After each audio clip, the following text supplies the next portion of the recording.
something about some cold water when you're really thirsty that just tastes so good, man. Even though water has no flavor. And shout out to everybody coming into the chat room. Shout out to everybody coming into the chat room right now. Brief moment as I pull up what you guys are looking at on your end. Just bear with me as I get to your side of the conversation, so good, man. Even though water has no flavor. And shout out to everybody coming in. Okay, all right, there we go. Yes, indeed.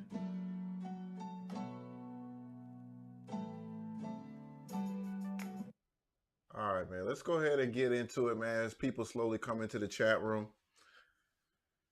Let's go ahead and get into it. And slowly people come into the chat room and see what you guys are trading today.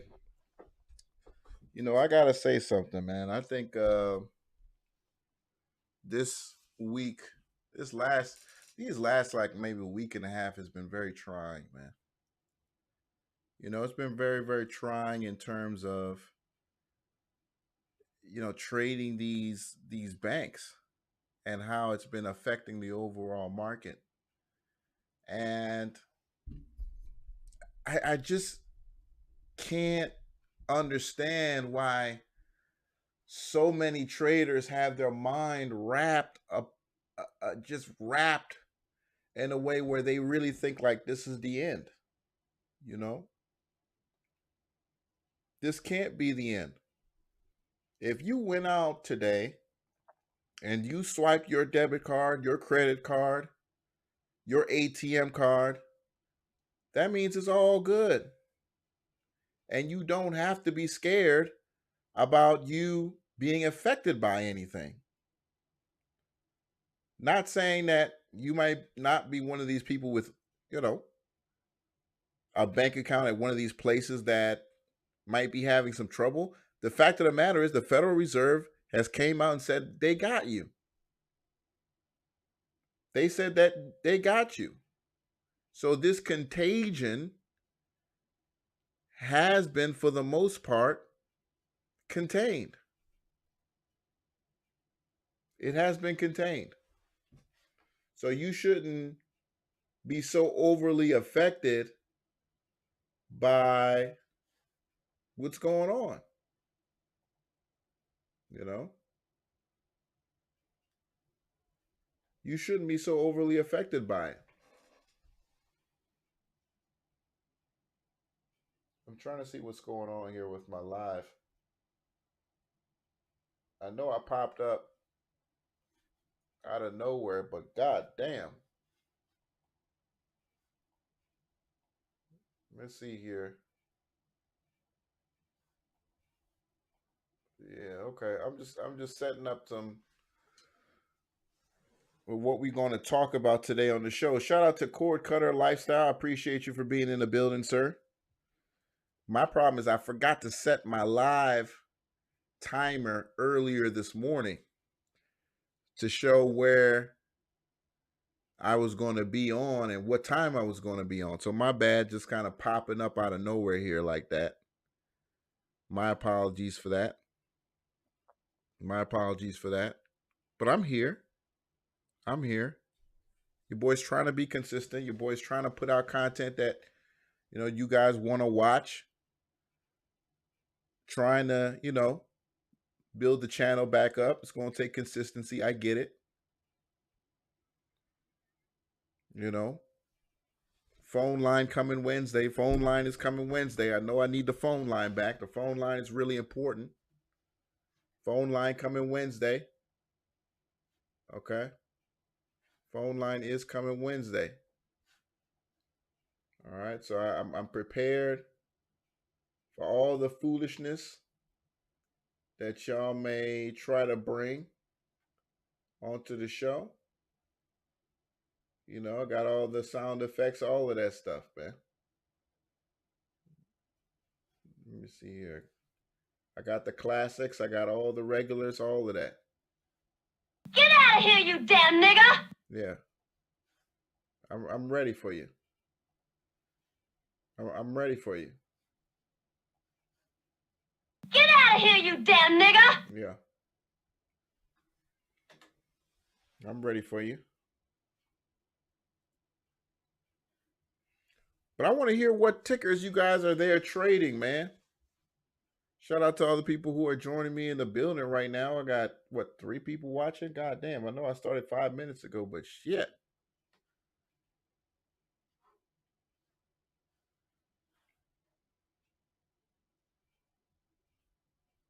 Give me a ticker in the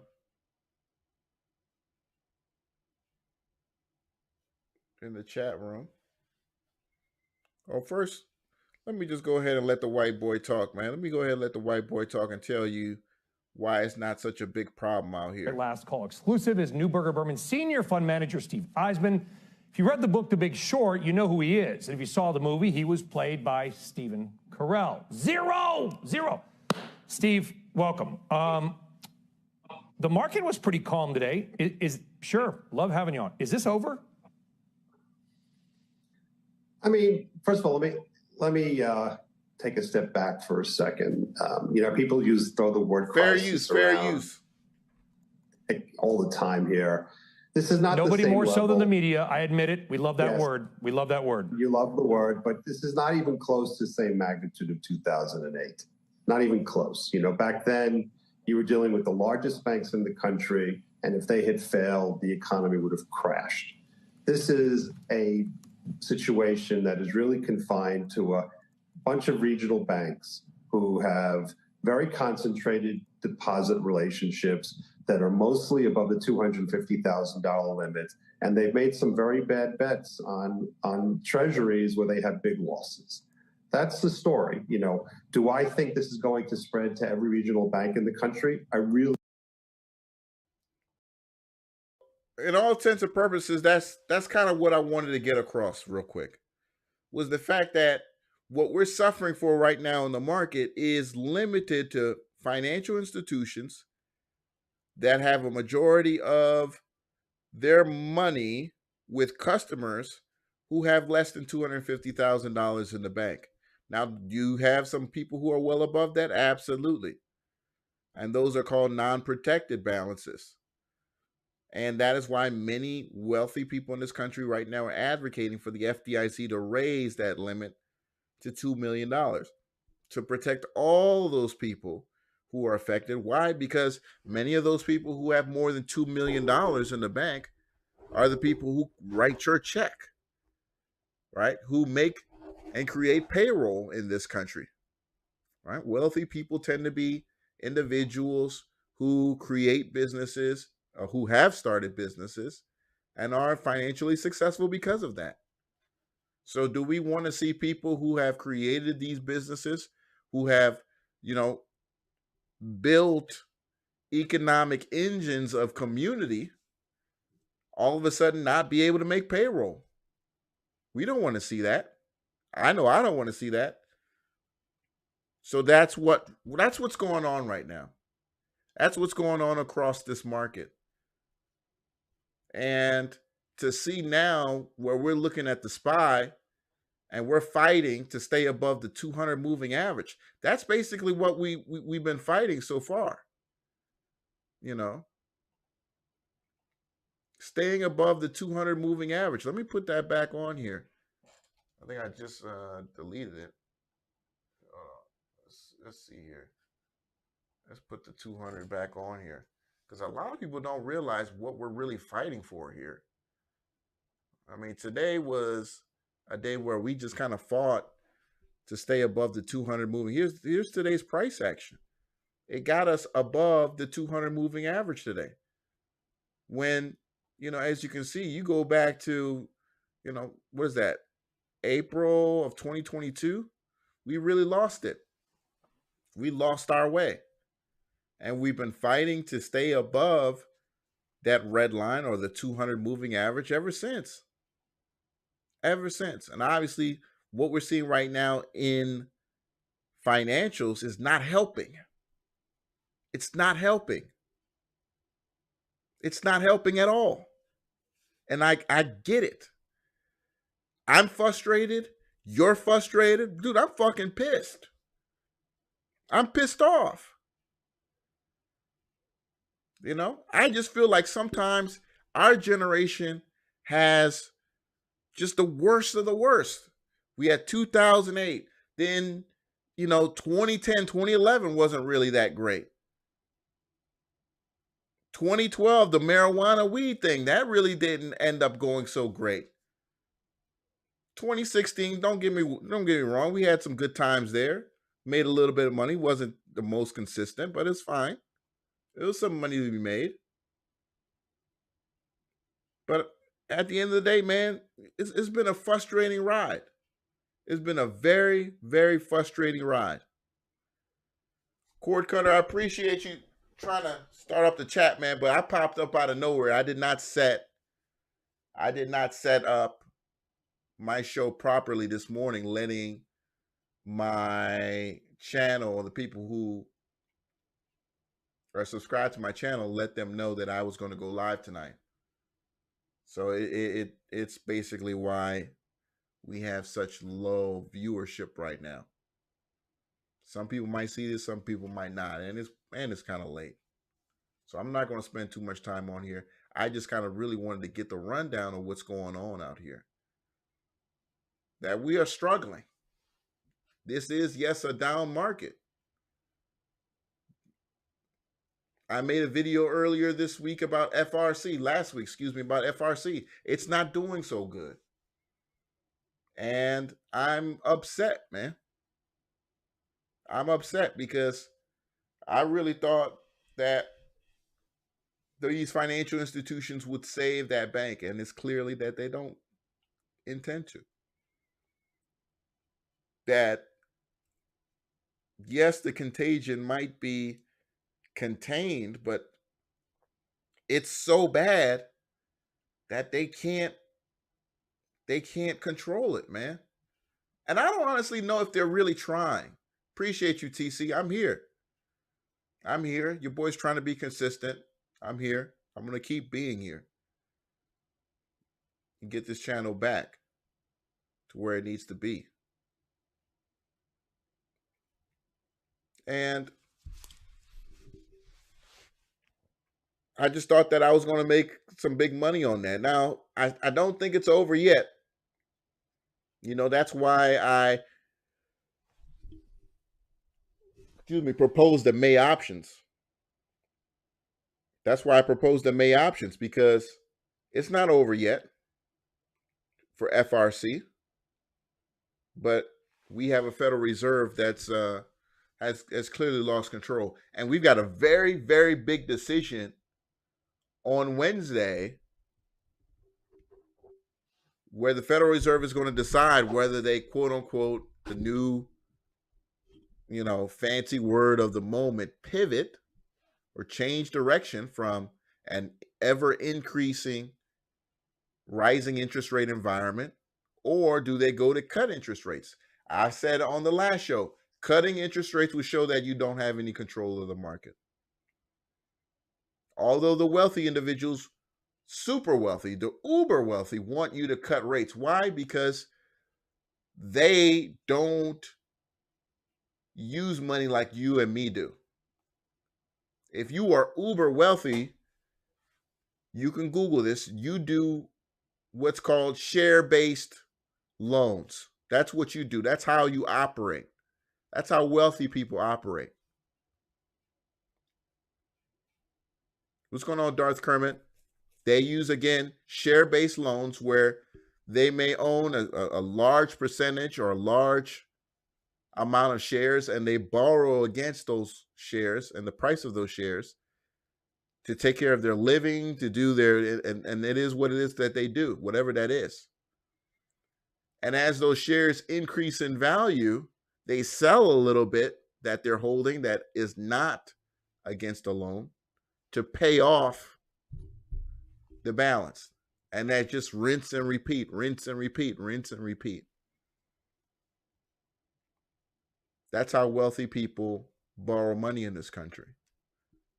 So it behooves them to push policies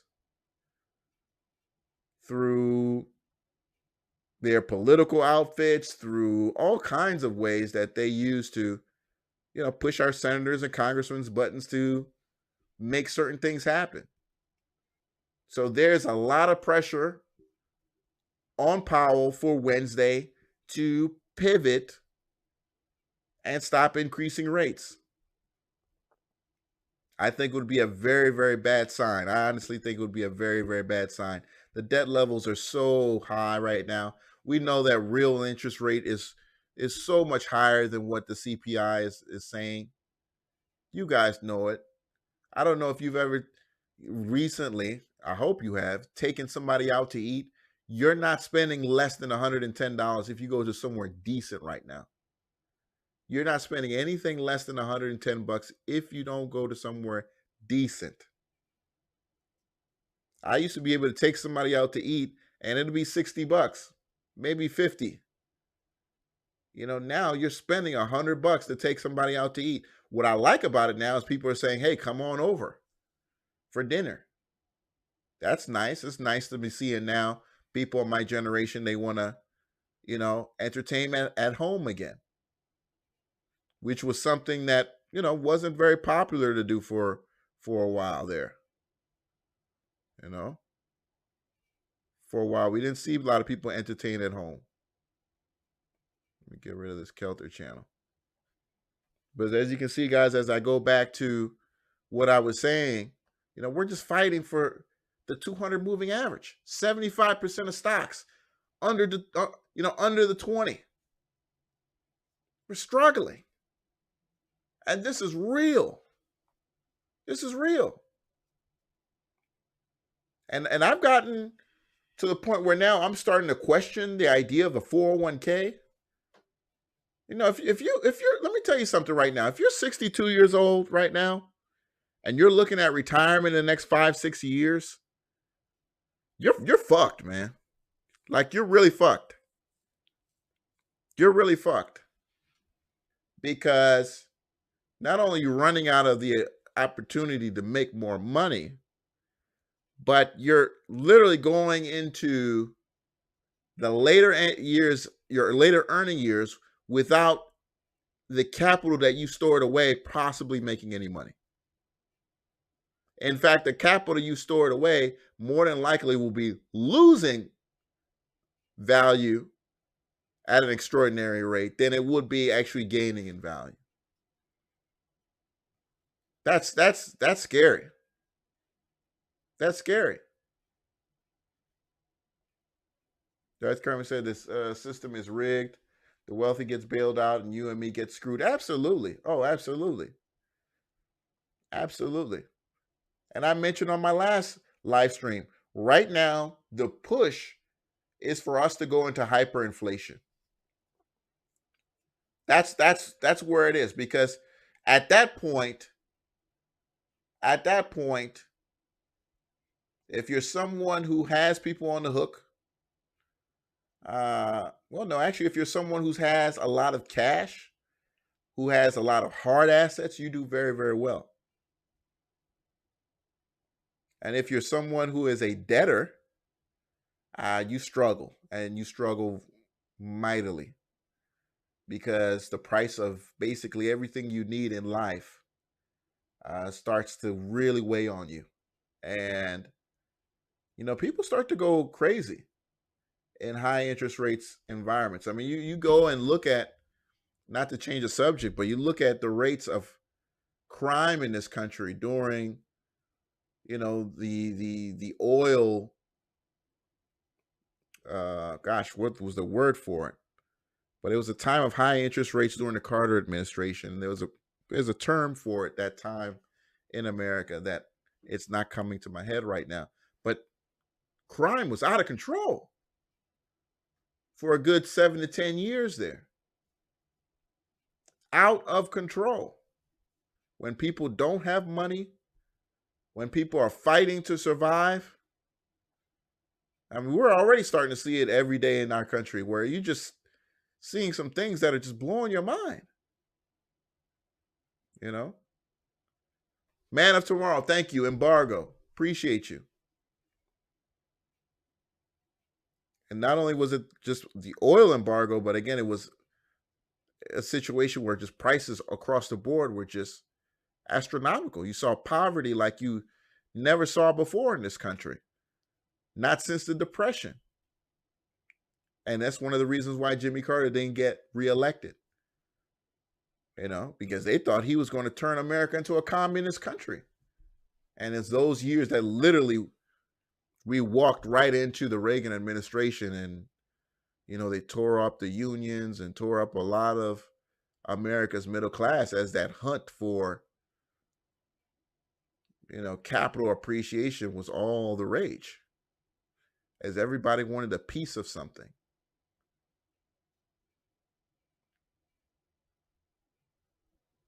And those decisions then have led into the current environment now. We've got to pay back the piper. That's basically where we're at right now, man. We've printed so much money. There's so much debt. These banks have taken so much risk. For the last 10 years, you basically had a premise. If you were a major banker or a bank owner, you were on a board of, if you got big enough to say that you were too big to fail, you were getting bailed out. Now you don't even have to be big enough. You're going to get bailed out. This is the right time for anybody to come out and say, hey, my bank is about to blow up, man. Hey, these folks over here, I'm about to lose all their money. What you got for me? This is the best time to come out and say that.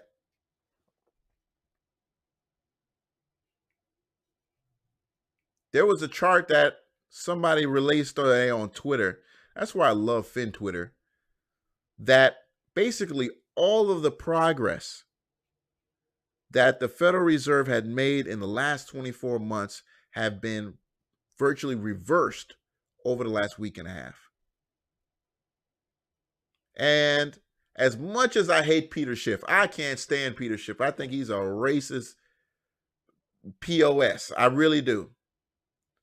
He is right and has been right on the fact that these financial disasters will become more regular and larger with ever more growing frequency. And we're starting to see that. We had bailouts not too long ago. We're bailing out again.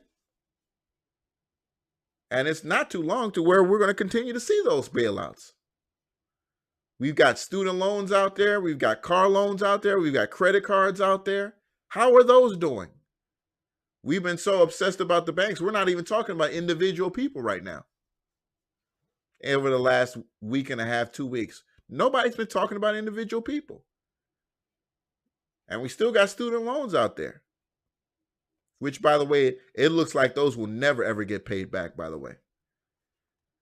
Joe Biden's up for re-election. Those look like those will never, ever be paid back. Say he loses re-election, whoever gets into office on the Republican side, more than likely, will they start student loans? I doubt it, because their first plan of action is to want to turn around the stock market. They might end up letting go of Jerome Powell. I could see that being one of the first actions for the new president, particularly if we talk about a re-election of Donald Trump. I think Jerome Powell's gone. Jerome Powell's gone if Trump gets back in office. But hey, we've got a long time until then. He's talking about possibly getting arrested tomorrow. That would be the dumbest thing the Democrats ever do. But then again, we understand that party's not very smart at all. That party's not smart at all. I mean, they figured out how to wrangle power out of the hands of the conservatives this last election, but that was just more or less because of COVID. COVID was the best thing that ever happened to the Democratic Party. They had no shot of beating him if it wasn't for COVID. Don't get me wrong, the media hated it, but you can't beat Trump without COVID. You had all-time highs in the market. You had all kind of things going up. Everything looked so good. It was just not going to happen. It wasn't going to happen. Okay.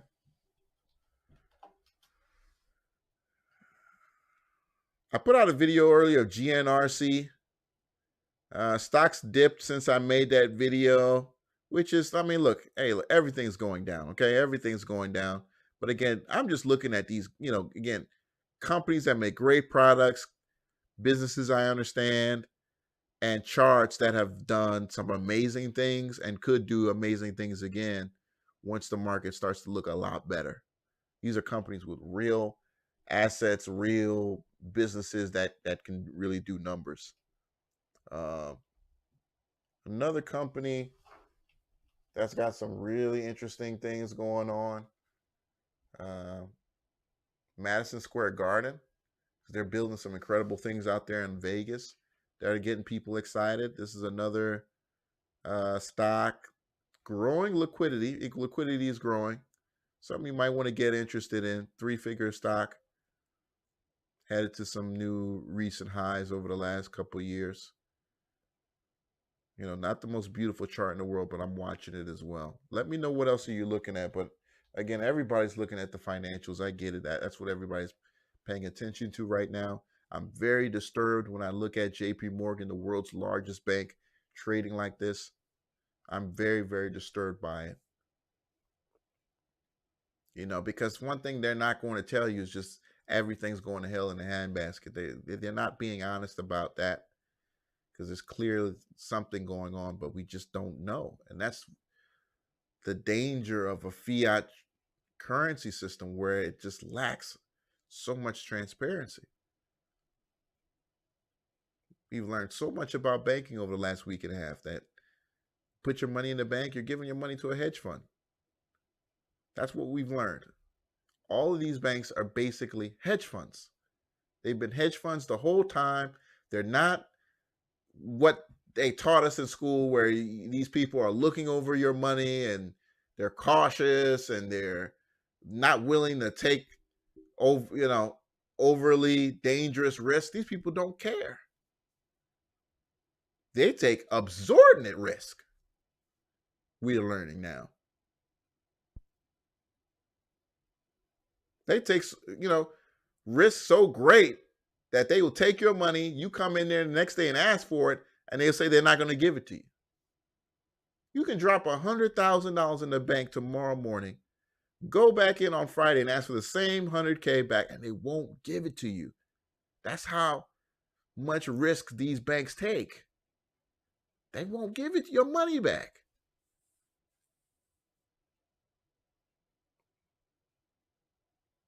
You got to wait for them to say it's all clear and how much they're going to give it to you and when. I remember when I was in my undergrad, I got a refund check back, which is basically when you pay all your financial aid and stuff, and then at the end, there's a little bit of leftover. And my vehicle at the time needed some work, so my refund check was like, it was like $2,700. I'm toward my senior year now. I'm not paying as much for classes or whatnot because I didn't have as much left. So I go to the bank with this check, and I remember clearly it was Chase. And the branch manager looked at me and said, if you had just a couple more hundred on this check, I wouldn't have been able to give you this cash today. I said, what? Yes, $3,000 at the time was the limit for someone to go in there and take out. If I had asked for anything more than $3,000, I would have had to set an appointment. The appointment would have to be approved. And then I would have to let them, they'd have to have that money ready at that time. That's crazy. Thank you, TC, for bringing that up. I was going into that. And what happened over the weekend, speaking about banking, we had some of the world's largest banks fly into Omaha to get Warren Buffett to save the day. Why? Because there are not many men out there who have $100 billion liquid cash.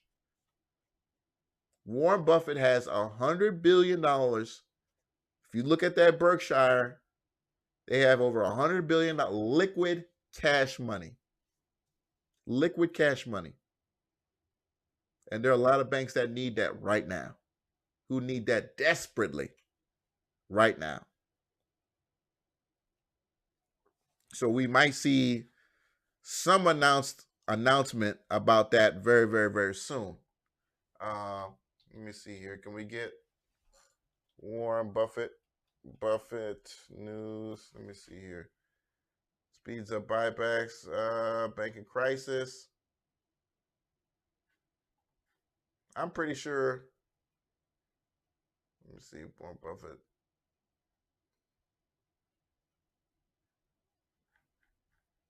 This is why Twitter is just so much better. Let me see here. Warren.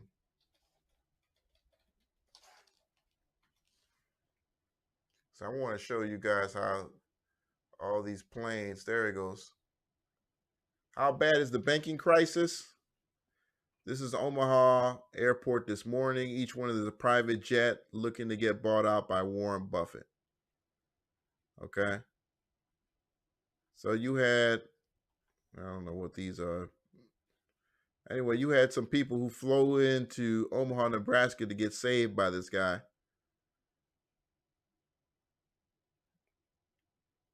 Because he's got the money. You know, because he's got the money. And basically, because of all this hoopla, you've got a lot of individuals who are now moving to Bitcoin. As the price of Bitcoin starts to take off and do a lot of, and make a lot of noise. Okay? BTC is you know, where are we at right now? Let me see here. That's the market cap. I want the actual.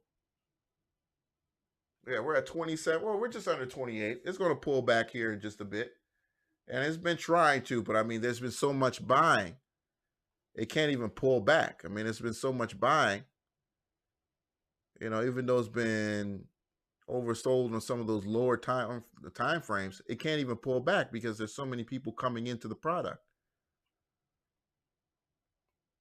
It can't even pull back.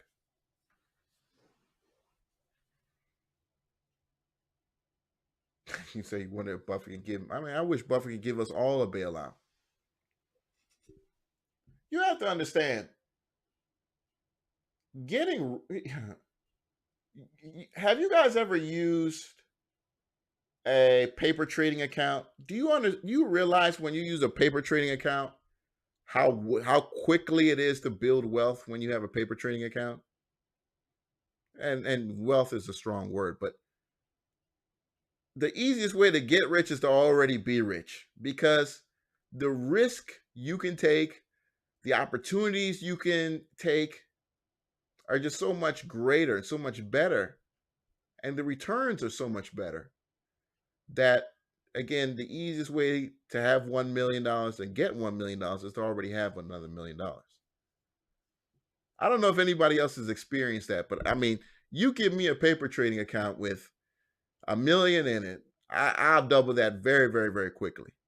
Very, very, very quickly. You know. But it seems like with the money you work for, the money you've invested, the money you've slaved over, your mind is a lot less willing to just kind of be that reckless, right?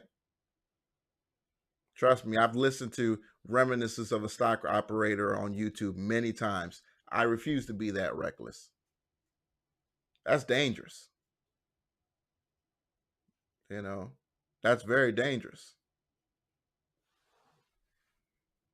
This is ridiculous. Yeah. TC, what are my thoughts on BAC? Appreciate the. Yeah, man. Again, I'm not sure what's going on with my. Hold on, let me see what's going on with my. There you go.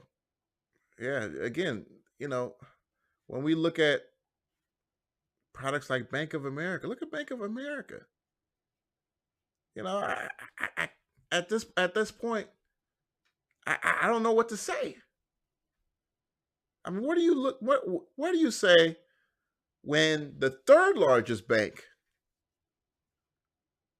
in the world looks like that? What do you say? Can you have trust in the financial system? Can you blame a guy who goes to Bank of America and wires out $70,000 and puts it in Bitcoin?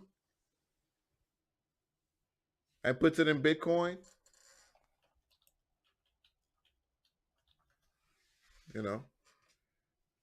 And speaking of Bitcoin, I wanted you guys to look at Coinbase, because Coinbase is about to become one of the largest financial institutions in the world right now. Coinbase is looking like it's about to be one of the, Coinbase was written off for a long time.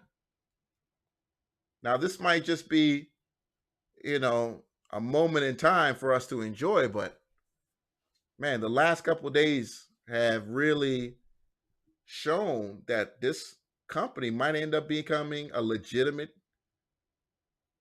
financial institution. This might be the place people put their money. For real. Because this is where a lot of people are going, because they trust the systems. You've never heard of Coinbase being hacked or anything crap like that. If you know your money's on their wallet, you know it's on their wallet. Nobody's betting against it. Nobody is putting it here. You can always get it and whenever you want. There are a lot of reasons to like Coinbase right now. What's going on, Adam? It's an interesting thing that you bring up ExxonMobil and Rig right now, particularly after we just got done talking about Warren Buffett. He came out and bought a huge percentage of OXY. I forgot OXY. Is it Oxy Petroleum? I'm probably not pronouncing it wrong. I'm going to look at your chart here a little bit longer. But OXY, he bought a huge percentage of OXY. And I'm paying attention to that. You better believe that, because, a couple of years ago, I made fun of Warren Buffett for buying into Apple, because the stock literally went down anywhere between 9 to 15% after he bought it. But see where it is now. It was an incredible run up from the low of that run back in 2016.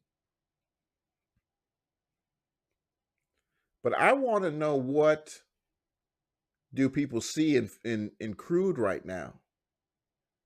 If we're talking about slowing of the economy, why do we want to be in crude?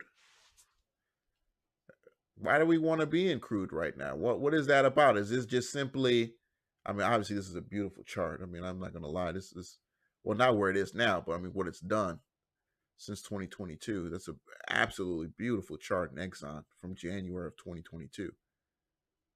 Incredible. Look at that. Wouldn't you want to have some leaps? If you had some leap options into that, that's a beautiful chart. But yeah, what's the argument of getting into crude right now, Adam? I'd love to hear what you think about it. Here's Rig. Now, Rig isn't a pure play petroleum, because I do believe they move some other stuff as well. What was that other shipping stock that we used to go crazy for? And not necessarily just us. There was a lot of other people. What was the one that, this stock literally was like the pump and dump. It was the meme before the meme. It was the meme stock before AMC, before, costs, before AMC. What was the name of that? God, I forgot what it was called. They would do reverse splits basically every 3 months. It was hilarious. Kron? No, not Kron. It was a shipping stock. They recently went. I doubt they still trade. Somebody here knows it. Somebody here knows what the hell I'm talking about.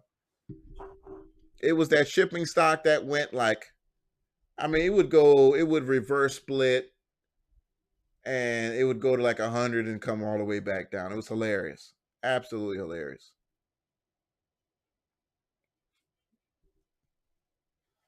Shipping stock costs. Let me see here. If I say it, somebody's gonna know. Let me Google this shit. Shipping stock fraud. What was that? Dry ships. There we go. That's what it was. It was dries. Dries. It used to go to ticker DRYS. I know it's not there anymore, but yeah, dries is gone. But it was dry ships. Dude, you would wake up in the morning and dries would be running and you don't know why it's running. But because they had like 6 million stock shares outstanding, so that's why it was running. You know, you had 30 to 40 million shares traded, 6 million outstanding. That's why it was running. Yeah. How do you forget about dries? But dries was the beast, man. Dries was that beast. It was the meme stock before meme stocks. That's how you know a guy's been trading for a minute. If he knows what dries is. You tell him, hey man, do you remember that ticker dries? The shipping stock? If he doesn't know anything about it, he's pretty new. You know, he's a COVID trader. You know, the COVID traders, they don't know anything about dries. They don't know anything about that. Canada has a ton of oil. Oil is a defensive play. Inflation, food, general. You know, that's interesting that when people say that oil is the defensive play, I've always, looked at defensive plays to be like energy, energy companies. I've always thought those were more defensive than oil. But I could see what you're saying. I mean, I could see what you're saying. But I always kind of thought, the consumer energies of the world, the DTEs, whatever they have out in the West Coast. I can't remember. I used to know the West Coast power companies that were publicly traded. All of them just, single digit PEs, huge hordes of cash, super big dividend payouts. I'd always seen them to be more of defensive plays. So maybe I got to look more into when people say, looking at oil as a defensive to inflation. What I like or would like for you guys to also start looking at is paying attention to gold stocks. Not a lot of people are looking into gold stocks right now. You're looking at gold, but you're not looking at gold stocks. Obviously, if the price of gold starts increasing, you're going to see a lot of movement in gold stocks. And that's something we'll put, and I'll put a list of stocks to present on Wednesday's show as we start seeing gold now finally actually starting to be somewhat interesting. Here's gold in its insane run up here. I don't know if you guys have been paying attention to that. Remember when crude futures went negative? Yeah, I mean, literally just like a week after COVID. That was a missed opportunity too, man. I mean, when the crude futures went negative, I should have went all in. I mean, oh my God, talk about wanting to go back in time. Forget, buying Bitcoin at a penny, even though that would have been nice too. But, man, can you imagine just going out there and just buying 100 contracts for crude for 6 months out while it was negative? I mean, they were literally giving you the contracts for free at that point. But then I also read that, there weren't a lot of brokers who were filling. So, to know that makes me feel good. Trading some lifestyle. GLD went crazy Friday. Yeah. GLD's been doing some crazy moves. GLD went crazy moves, man. That did Pluto. That went to Pluto. I did see that. GLD. Yeah. I might start selling some puts into that after that because that continues to look good. The 2-year, though, is kind of pulled back. Interest rates have pulled back a little bit. Again, I want to see Jerome Powell come out on Wednesday and say he's sticking the course. I want him to come out and say that, you know what? I don't want this to be Zimbabwe. I don't want this to be Venezuela. We've gotten to a point where we're printing too much money.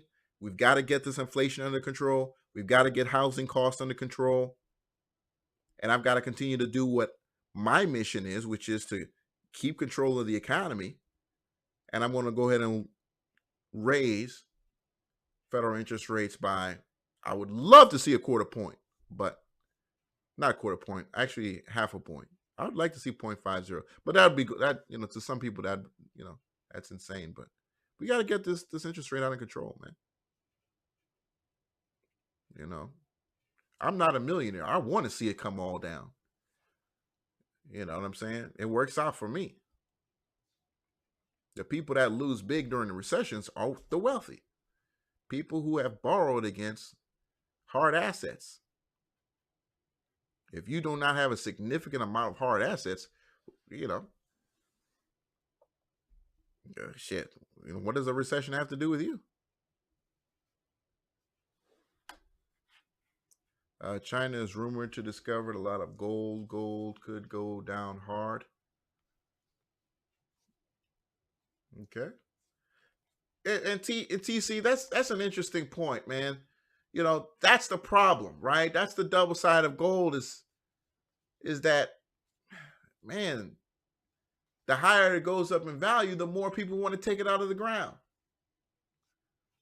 The more people want to take it out of the ground.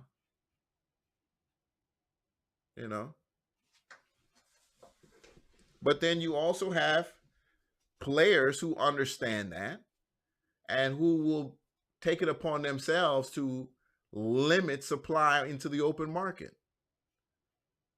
One of the reasons why you don't see a collapse in housing right now is that some banks have, particularly during the past housing recession, they learned that when someone would foreclose on a property, don't just foreclose and kick them out.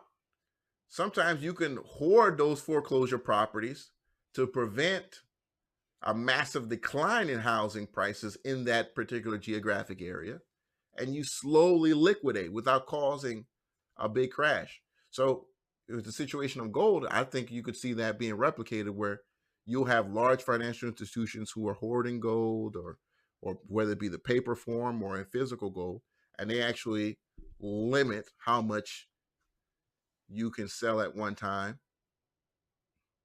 preventing, the price of gold from decreasing. I think we can start seeing that. What I would like to see is what happened back in 2011.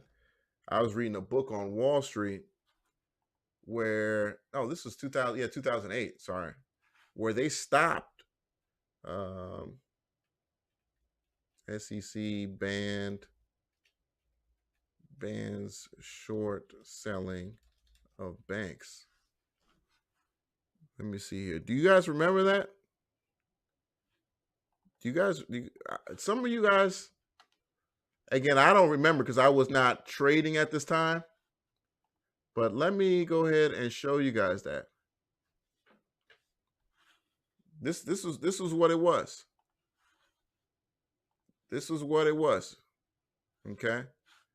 Let me see if I can zoom in on that. All right.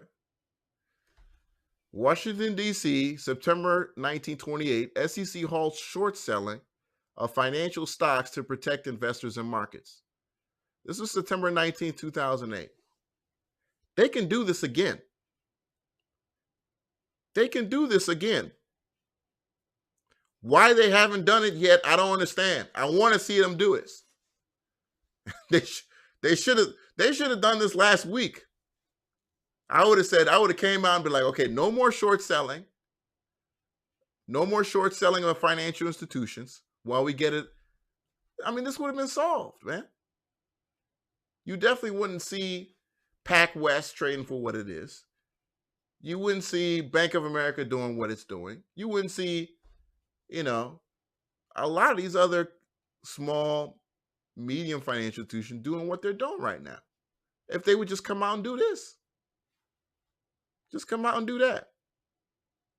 They don't got the guts to do it, man. They don't got the guts to do it because, as I kind of saw earlier, I think, you got some people who are enjoying this. I think you got some people behind the scenes who, want to see some of these,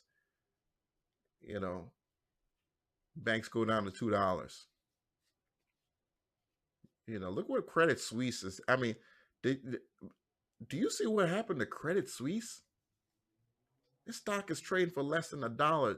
This is the Swiss, one of the largest banks in Europe, trading for less than $1. Over 200 billion in assets, and they sold themselves for less than 1/10 of the actual assets under management. That's crazy. Speaks to the extent of what they got going on behind the scenes, but still. And by the way, the former CEO back in like 2014 or so, he came out and called Bitcoin a Ponzi scam. This is when Bitcoin was like at 7,000. Isn't it hilarious? And this was a brother too. And some people say he was the one that kind of ended up fucking up the whole company, but I digress. He came out when Bitcoin was 7,000, called it a scam. That's also, you can look that up too.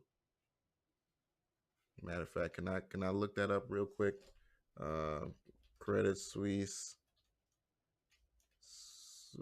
CEO Bitcoin scam or something like that. Yeah, I think somebody did an article on that. It's out there somewhere. Bitcoin backfires. Banks staying away from Bitcoin bubble. Yeah, I mean, he said that banks are staying away from Bitcoin bubble due to money laundering credit seas. I mean, this is a guy who, going back then, he should have probably went all in on Bitcoin, to be honest with you. Probably should have went all in on it.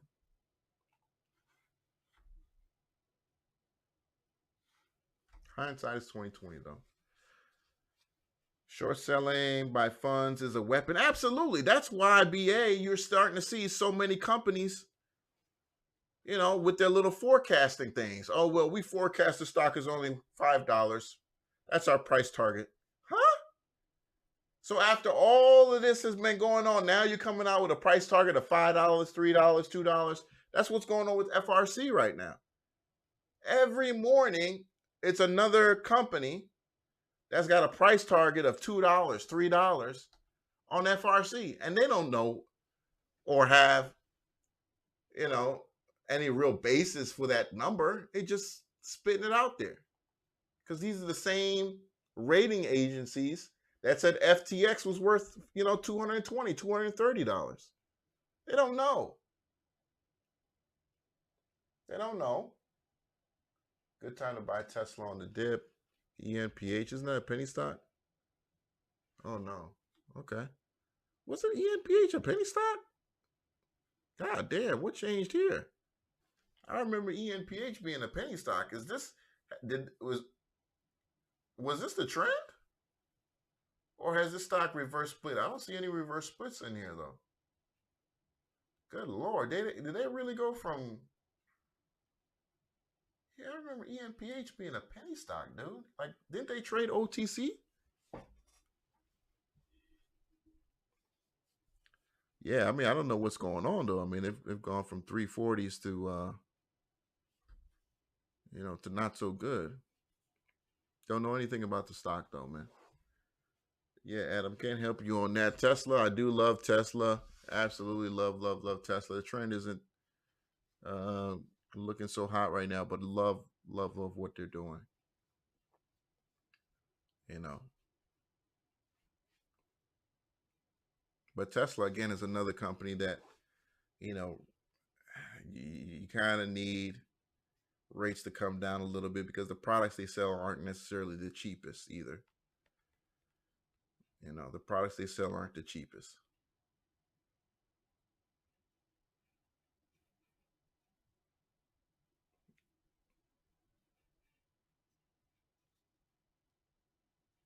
Gold can be passed on to family without government knowledge. Governments don't like that. That's true. Gold can be, look, basically every ounce of gold that's ever been mined is still in existence. You know, it's still in existence. So there's a lot of gold out there. There's a lot of gold out there. And if we see the price of gold continue to go up the way it has, we're going to see advertisements for gold. You're going to see new gold companies. You're going to start seeing commercials. Like for those of you guys who grew up in the 90s, you may have seen commercials where, they'd have an 800 number and they'd say, hey, we'll send you out a little packet. Put your gold jewelry in this packet, send it to us, and we'll send you back a check. I don't know if those of you guys remember, for those of you guys who grew up in the 90s, those commercials were all over the place. You haven't seen those in the last decade, but that would be something that you would start to see again if we really start to get the kind of prices that make businesses like that make sense. Which again, a lot of people speculate is coming because we can't get inflation under control. We can't get inflation under control. And I'm going to let Jack Mallers kind of explain to you why things are going the way they are. Obviously, he's biased because he runs Strike, which, by the way, is a really, really good app for you to buy Bitcoin on. I do buy my Bitcoin on Strike just because I'm just tired of the fees that some of these other brokerages charge. And it's a great way to send Bitcoin to people in Nigeria and Kenya. Now they also have Ghana too on Strike. So you can send, Bitcoin has been Bitcoin's been such a blessing to people who send money abroad.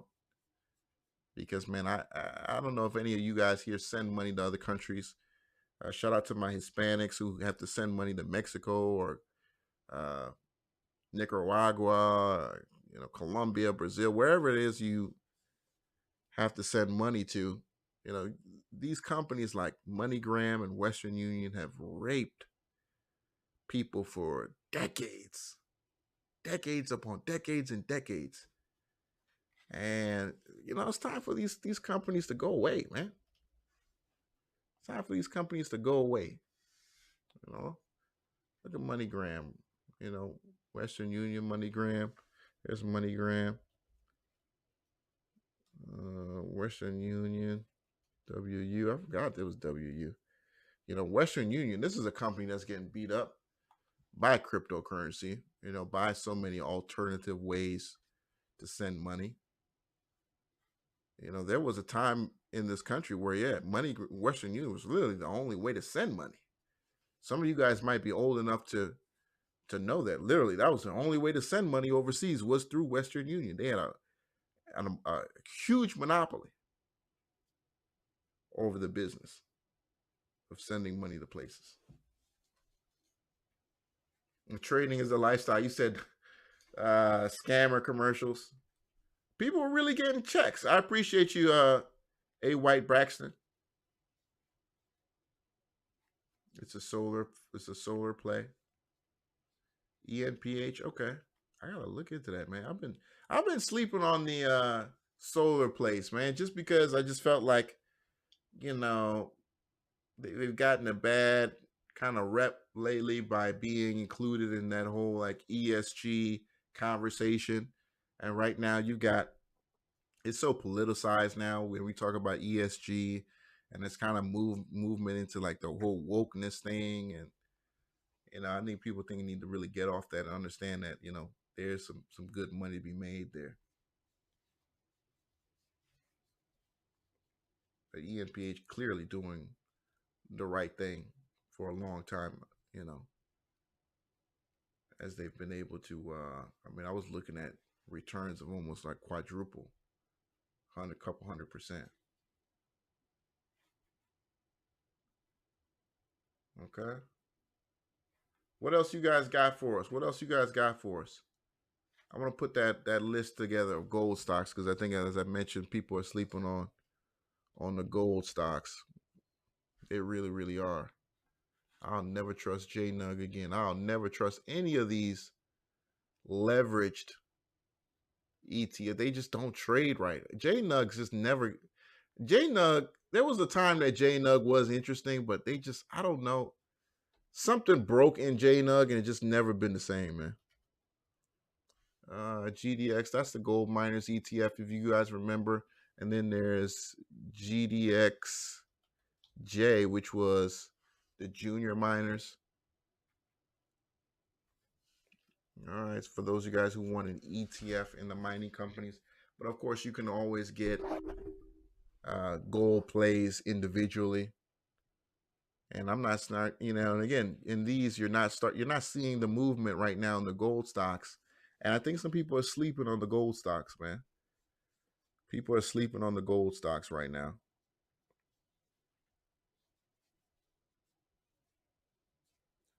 Dominion Energy, okay. AI. Yeah, AI's got NVIDIA. Whew, man, look at that. That's the monthly chart. Let's go.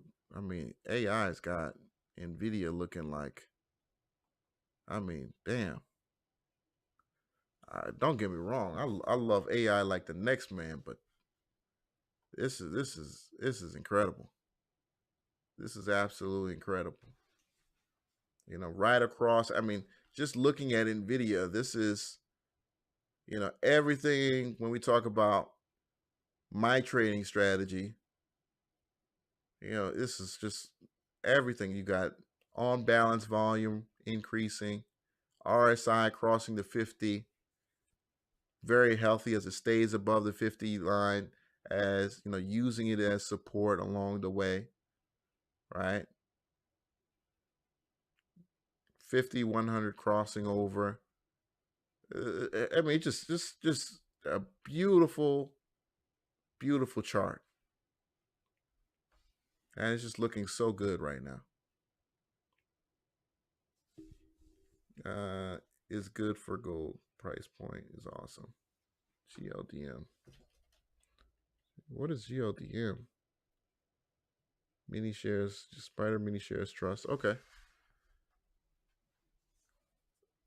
Yeah, I'm somewhat familiar with GLDM, but obviously I know it's big brother GLD better. So is this supposed to be just a small, okay.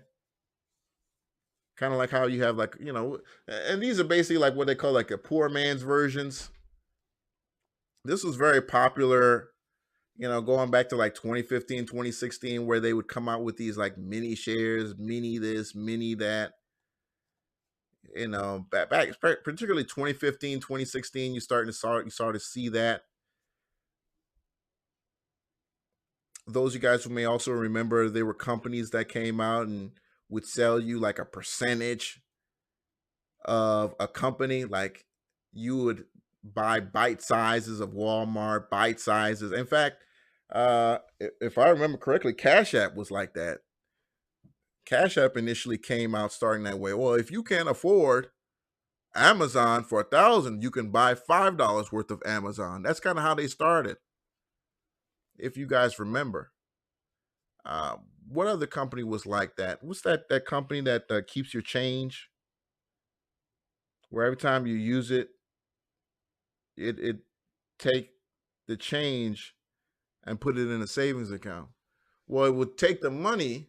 I don't know if it still does that, but it'll take the money and then put it in, one of these things that had these little bite-sized portions of stock in it. Some of you guys might remember that. Yes, sir. It trades the same as GLD without 100 plus price. Okay. That's what's up, TC. That's what's up. NVIDIA is hot because America has left Taiwan. Well, I mean, for now we've left it, but it's still a very is of strategic importance. Fractional shares. Thank you, Adam. That's the proper term for it. Fractional shares. And that's something that many companies still do, by the way, fractional shares. And now it's not even something you kind of bring up. You just put the order in and it'll go through. You literally just can put, hey, I only got $5. I want to buy Amazon. It'll give you that proportion of value in the company. So it's still possible. You still have tons of brokers who still do fractional shares. Boundless IAUX. Let's see here. Okay. When we talk about commodities, volume is so important. Volume is so important when you talk about commodity-based stocks because you want to make sure you're getting good pricing. I mean, you want to really make sure you're getting, fair pricing for the underlying, commodity-based stocks. Volume is more important than anything, really. Because you don't want to end up in a situation where, there's some kind of volume correction, or you get into something that's very low volume and you got very poor entry or poor exit because of the low volume. So I would stay away from really any commodity-based ETF or stock that trades under, less than 1 million shares. I wouldn't even touch it because there's so many large ETFs or junior size ETFs that have much better volume, and they will get you very, very close to where it's trading like, the actual underlying commodity, which is gold, silver. If you're looking at a silver, you're looking at SLV, right? Great volume on that. What's the volume? We have 14, 15 million, 26 million average volume. I mean, that's a great ETF to be in. You're going to get fair pricing every time.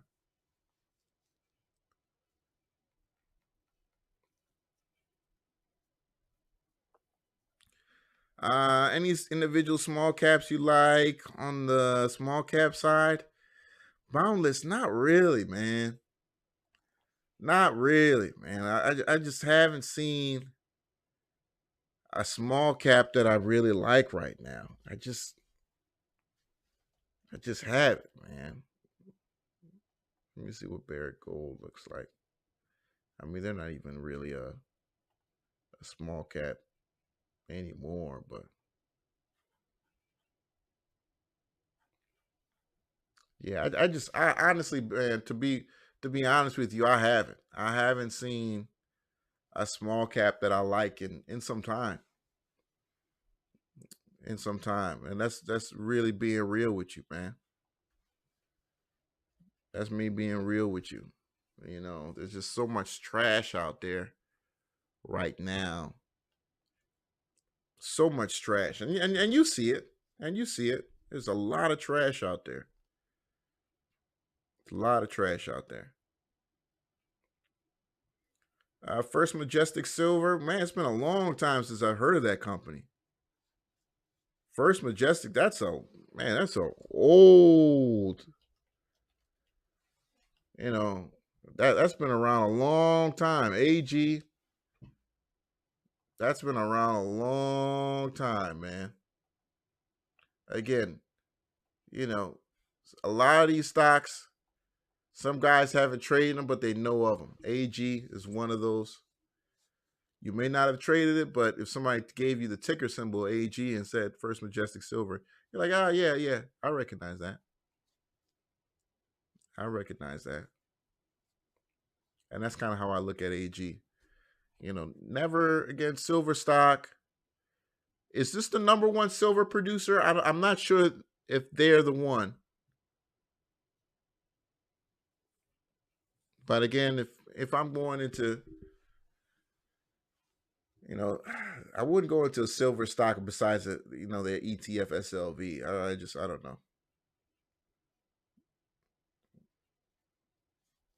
You know, I would go into a gold company just because, you're going to get those moves. You know, silver is just, man, you really got to be patient with silver stocks. You said nope, they aren't. Okay.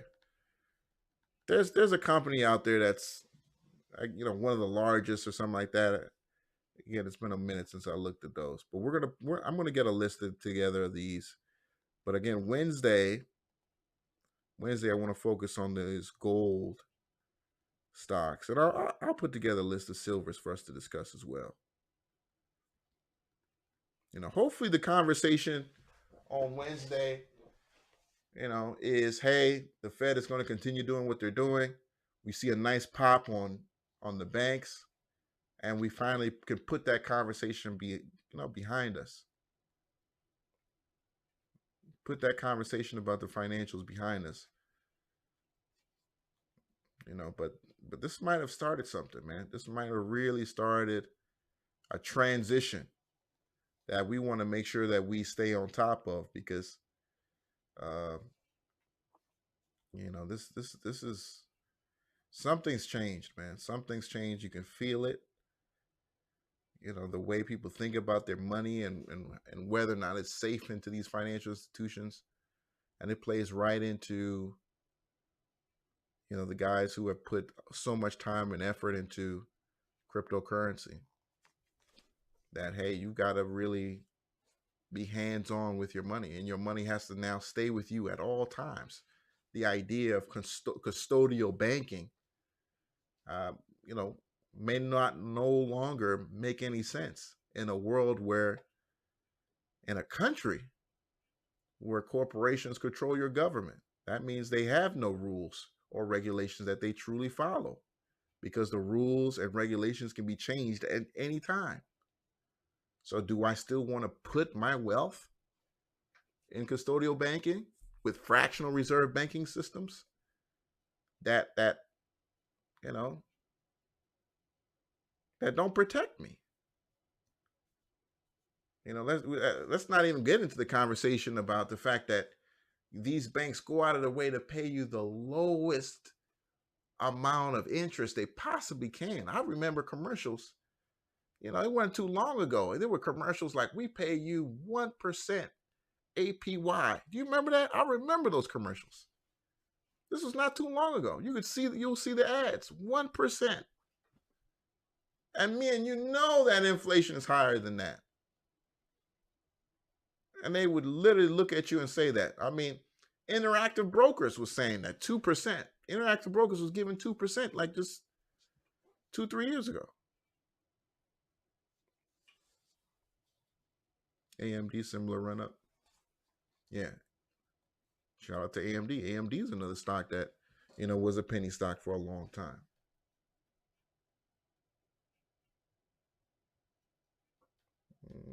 Perspective would be appreciated.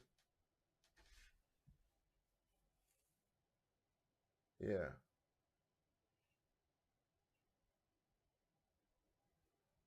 I wonder why though, Boundless.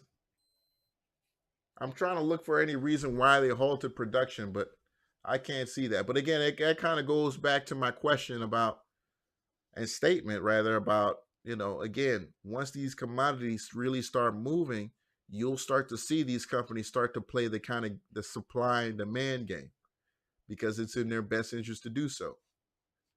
Right? If I'm a major gold producer, yeah, I want to produce as much gold, but I don't want to crash the gold. Right? I want to play that game. I want to play that supply demand game. And if anything, that's where I'm sure they have a consortium, where it's maybe Gold Producers of America or, some kind of consortium of gold producers where they start to create rules and regulations that among each other that they try to play that game. So that idea of shutting down silver mine could be, not necessarily because something happened, but because they may see something in the market that where they want to, play into.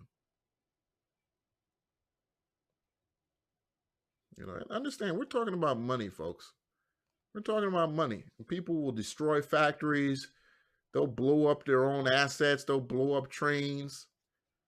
They'll set fires to farms and factories if that means increasing the value of whatever it is they produce. And that's not me putting on the steel kufi on my head. I mean, that's there's proof of that. We've had proof of people actually doing that.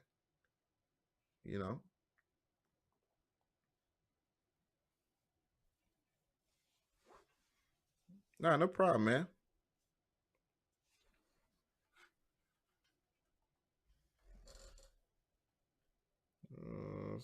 So wait, DM. Due to bad economics with the mine, they're going to shift focus for now. Okay, all right, that's what's up. There you go. Change in business strategy. I mean, it is what it is. Okay. Somebody brought up NVTS. Nevada Semiconductor. Okay. Here we go. I like that. I actually like that chart. Always a good thing to see volume coming in. It's buyers buy long. I don't know what's going on with this small cap stock. What's the market cap on this? All right, less than $1 billion. Not necessarily my thing. But hey, it could make you some money there. Trade accordingly. But yeah, not my thing anymore. It's way too, you play those for too long. You get burned on one article. And after that happens more than a couple times, man, you just like, look, I can't keep playing this game. I'm getting too old for this. Then you start moving up to these, much, much, much larger companies that you've got people who have all kinds of, sentiments and all kind of just hater articles. And look, it's like throwing a rock against steel. It just bounces right off. Those are the kind of stocks I like putting my money in.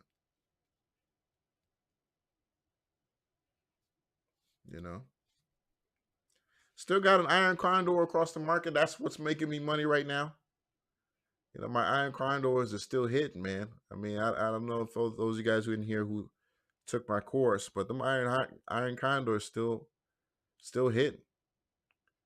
They're still hitting. Again, if you live in the United States of America, you listen to my voice in America right now, you have no idea how lucky you are to live in a country where you can, with almost 90% certainty, determine that that your market is going to go up or down within a 10% range.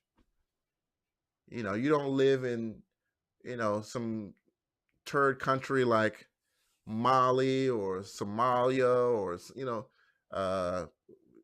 horrible economy like Chile or something, where these stock markets are highly illiquid, ton of fraud. You don't know what could happen at any time. So please don't hesitate to, always have money working. Always have money working. Because we're really lucky to have this, man. We're really, really lucky to have this. I don't think some of you guys really go and see what some of these other traders have to deal with in these other countries that try to trade the market. They've got to use horrible turd brokers that have a fake version of what we have. They got to literally trade fake versions of the S&P 500, fake versions of US stocks, you know, where these brokers are literally like making up the charts of US versions of stocks. I mean, they're like a Forex version of Amazon stock. And it's, you know, the pattern doesn't look even close to what's really going on in the US, to me anyway. And they've got to go play this stuff, you know, because they're not lucky enough to be US citizens who can trade on our exchanges through our brokers for whatever reason. Starbucks, ticker on the screen here, 99.85 right now. Not looking good based on my chart. As you can see here, declining volume in the stock. RSI not looking so hot either. So what we're seeing here is a stock that's actually going down and not looking very, very strong here. I would actually sell calls based on what I see in this stock right here. And it actually looks like a really great short, by the way, too. This is a really, really good opportunity to probably sell some calls in Amazon, because you're not oversold. You're actually in a very, very nice part of the chart to continue on some selling some of these higher price call options in Starbucks. Again, I'd wait till Wednesday to see what the Federal Reserve says, but if they come out and say they're sticking the course, then I mean, you just continue to sell. I'd continue to sell calls based on this chart right here. You know, because I can guarantee you those, you know, 105s, 108s, 110 options going out 60 days right now probably won't get touched if interest rates continue to go where they're going. Probably won't get touched. You know, probably won't get touched. You know, and Starbucks, by the way, is another one that for a long time had a almost tech-like PE ratio. I mean, it was a stupid high number. I mean, not beyond, you know, beyond meat crazy, but it was up there. You know, it was really up there with some of those companies that do a lot more than make hot lattes. And at the end of the day, that's what, you know, Starbucks does. You know.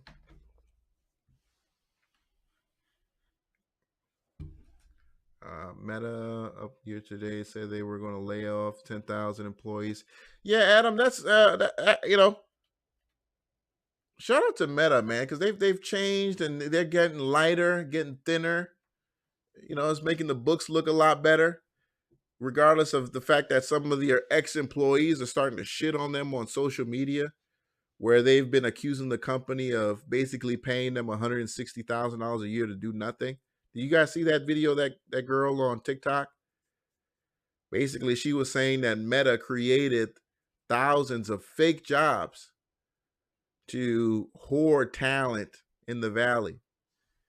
And they were basically, you know, creating a bunch of fake jobs that, you know, they didn't have anything to do, didn't really were required to do anything. It was just a way for Meta to hoard very talented people in Silicon Valley and in other places. You guys should look up that video. It's actually gone quite viral, as other former Meta employees have jumped in and added their 2 cents. Yeah, just Google Facebook fake jobs or something like that, and it literally comes right up.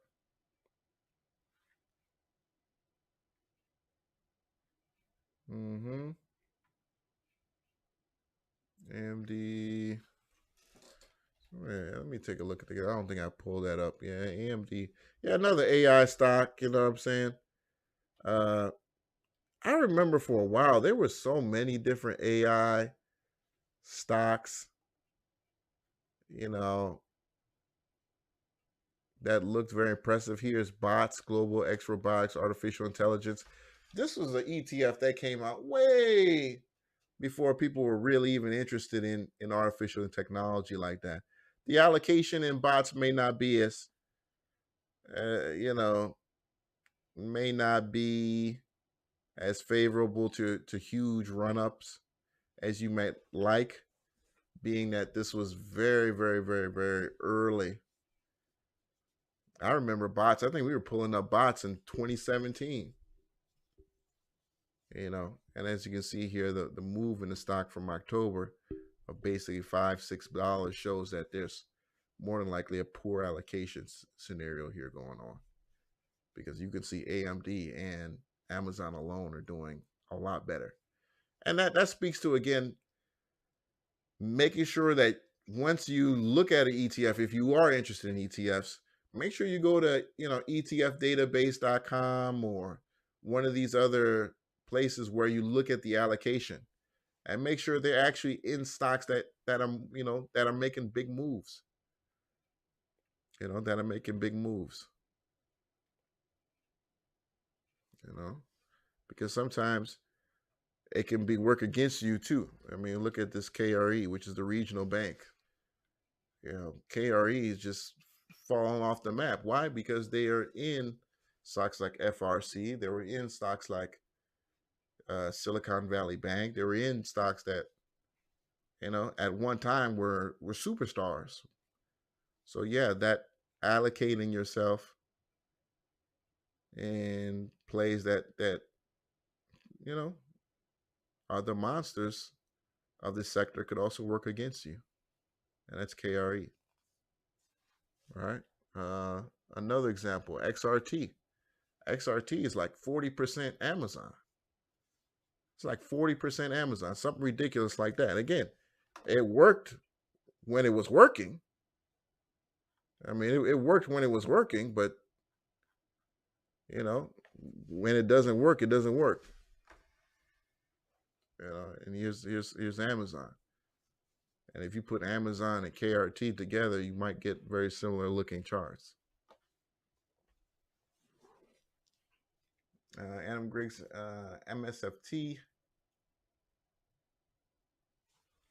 Yeah, but I love ChatGPT. I love ChatGPT. I'm using ChatGPT in so many different ways right now, particularly when it comes to helping me write my ebook, helping me edit my websites. There are PLR articles that you can buy. So these are pre-written articles about basically any subject matter out there.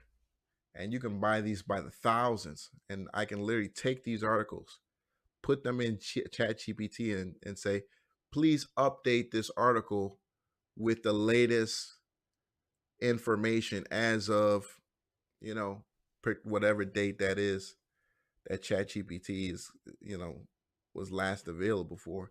And ChatGPT will create a new article for me. Something that would have taken me personally hours to update, it literally will do it in seconds. And now I can put that on a website, put that, out there, whether it be an ad on Facebook or something like that. If I want to push one of my websites for flights or maybe some pharmaceutical I'm pushing. And it's all created by the algorithm. It literally just took 2 seconds. Or something that I used to pay some guy from India $35 to do, I can now do it on ChatGPT in a click of a button. Now how will Microsoft actually monetize that though? That's the problem. How do you monetize ChatGPT? I honestly think they're struggling with that question. Otherwise, I think we would have had at least some kind of idea now of how you do that.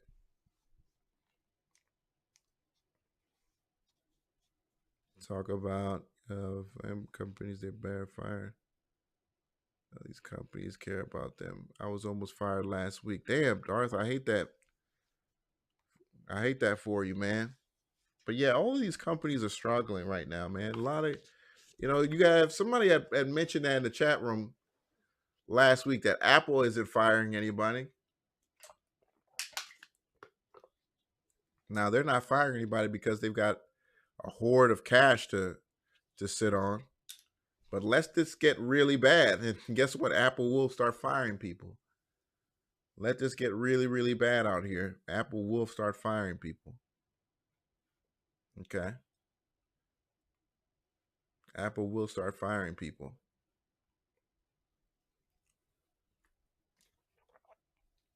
I'm not going to lie to you guys. I'm nervous. This is probably the most important interest rate release of our lifetime.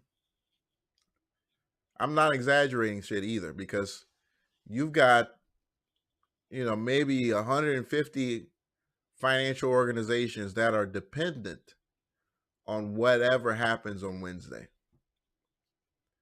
If they come out and increase it, and they're already having these conversations. Okay, I'm not the smartest man in the room.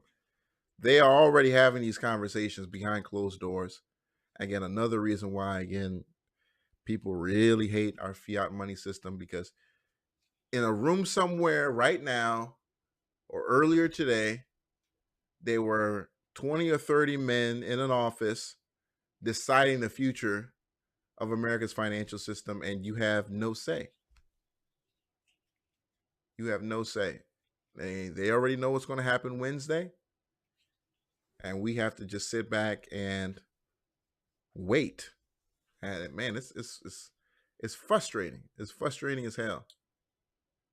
It's frustrating as hell, because you got some people who tomorrow they're going to take the position because they already got the answer, and whether it be congressmen, whether it be insiders, whether it be, you'll find out, 3-4 months from now when they release the fact that they made, these purchases. It's got to be. I can't believe it's not illegal for senators to buy stock. This is, that's a whole different conversation. But so we got to sit here and just try to figure out what's going to happen. They're betting on search advertising. But here's the thing, Adam. Here's the thing. If you're using ChatGPT, you're really not looking for traditional search. That's why I'm not a big believer in ChatGPT is going to kill Google. I don't think you're looking for the same thing if you're Googling something and if you're using ChatGPT. I'm not sure if you're looking for the same thing.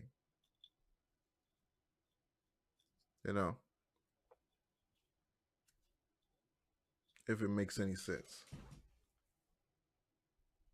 I want to raise rates. I want to see more word burn so I can come up. I wish I knew. Oh, absolutely. Look, Nancy Pelosi. What's this guy from Utah who's the senator now out of Utah? God damn, he ran for president back in 2004. I forgot his name. He's the senator from Utah now. Look, these guys are in the know.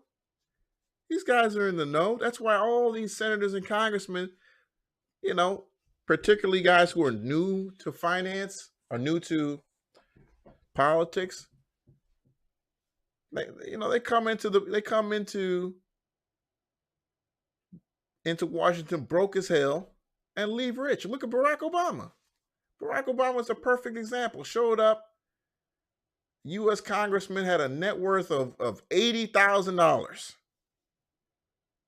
His net worth was $80,000 as a U.S. congressman. Obviously he's increased his value, right? Obviously he's increased his, it makes sense, but These guys get in on the inside and they get put on, man. They get put on in exchange for them to play ball with a lot of these companies. To play ball with a lot of these companies. Romney is another one. Daddy was a senator. Daddy, was a governor. But never any serious business chops from his father. No real serious business chops. But again, Romney is another guy who, again, using those political connections, he made himself, a millionaire many times over. And now he can still trade stocks as a sitting congressman. And you better believe that these guys make trades based on what they're hearing every day.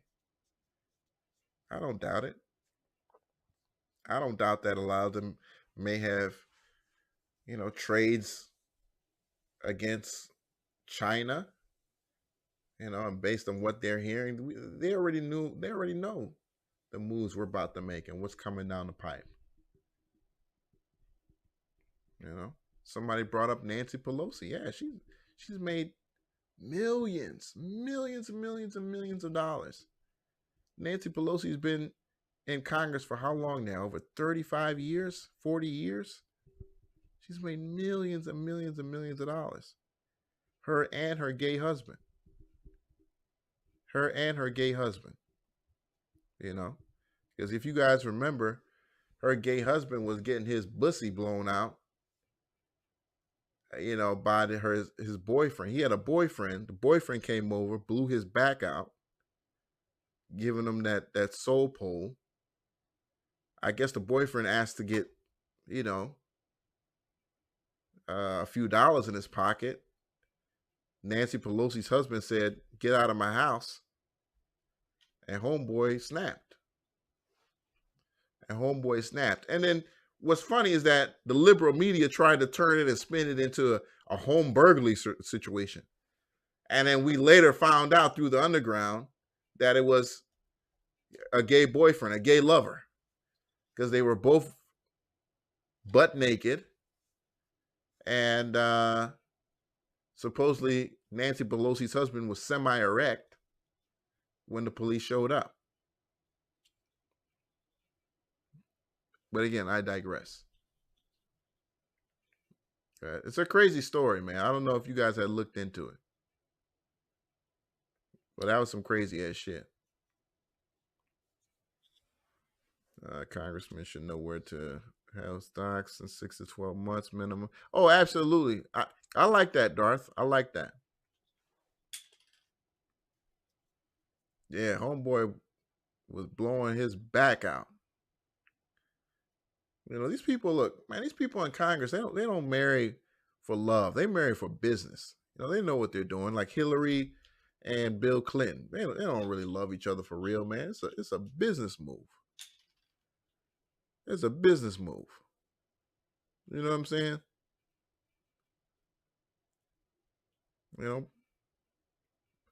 Barack and Michelle, I think they love each other for real.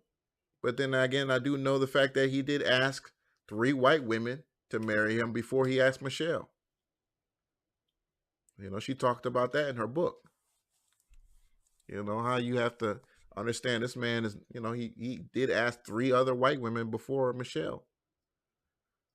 But he understood if he wanted to run against Bobby Rush in a black part of Chicago, in the mid-90s, that wasn't really going to work if he had a white wife or white girlfriend. So he had to find somebody smart who was connected to the streets, quote unquote, the streets. And Michelle, looked the part. She spoke the part, and she was, but at the same time knew how to speak to the upper class because she was a very intelligent and highly educated woman. So he got the best of both worlds out of, Michelle Obama. Some deep ass shit. These people are very, very, they know what they're doing, man. You know, these people know what they're doing. They know how to, you know, connect the dots, what need to be connected to present themselves in a certain kind of way. You know, yeah.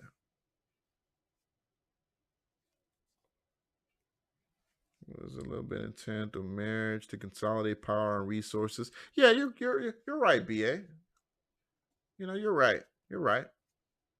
You know, I think many of us in the West have forgotten about that. That's something that, you know, as an immigrant, I do know.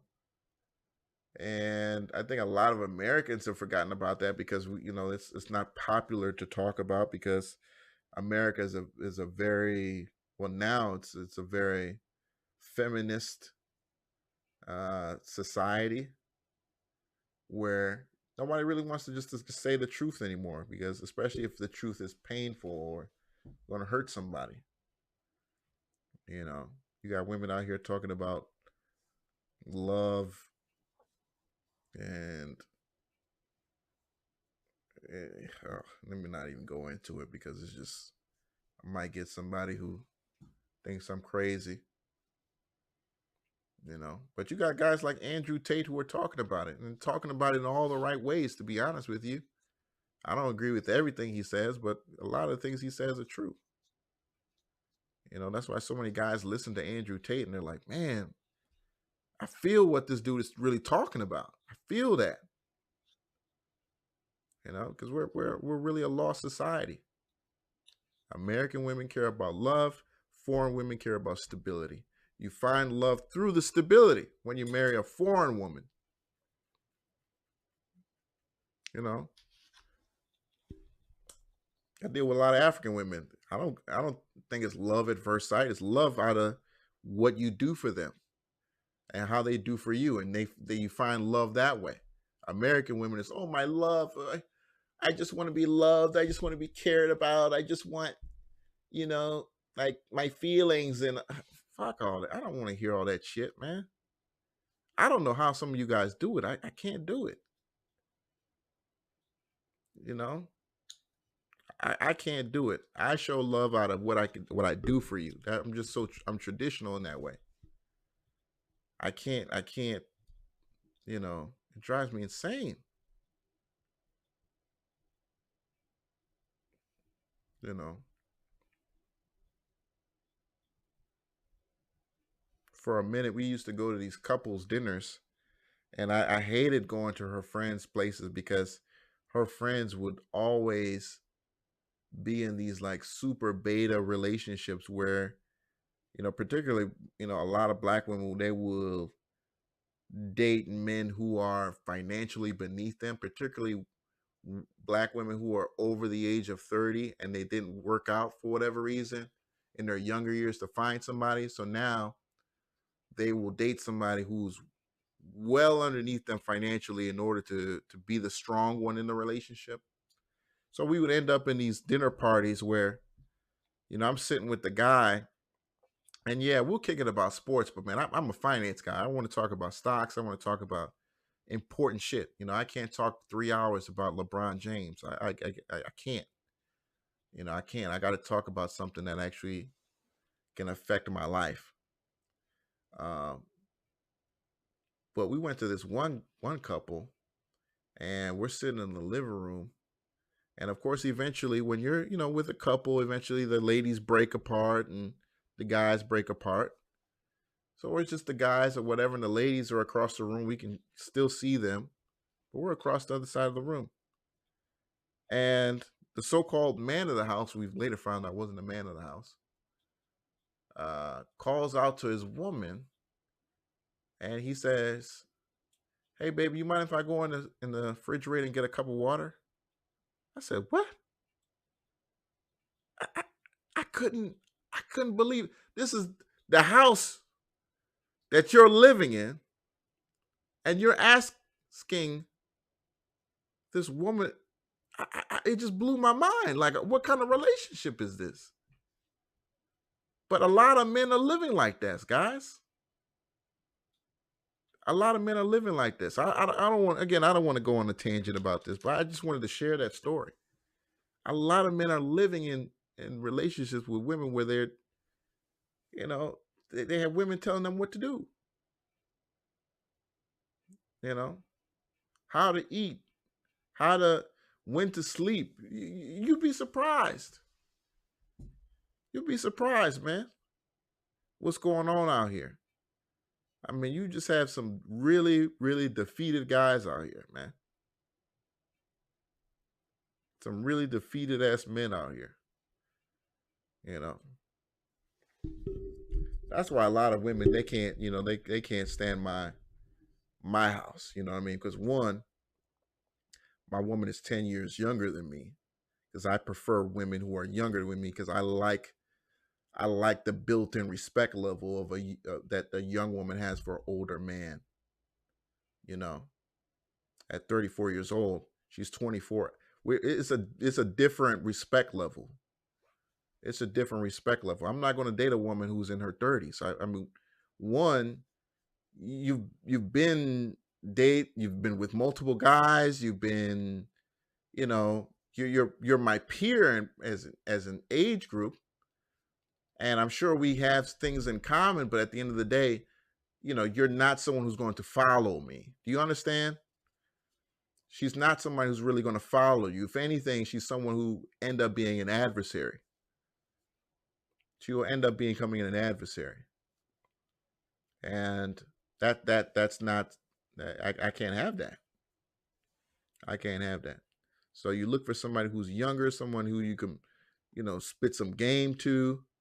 And when I say game, I don't mean out of control, out of just, hey, look, man, I've been around the block. Let me guide you, because that's your job as a man, is to guide the woman, show her a path that you're going, and say, hey, this is where I'm going. I want you to come with me. This is what I'm going to do. This is what is in it for you. And, she looks at that and says, okay. Because the road without you may not be so promising. She's going to jump for this guy, from that guy, to this guy, from that guy. And then she ends up like women in your peer group, in her mid-30s, looking around, and she doesn't know, it's horrible. I've seen the women my age who've been around the block so many times. I look at the girls from high school who I still follow on social media and stuff, and they're still out here dating, and it's sad. It's sad.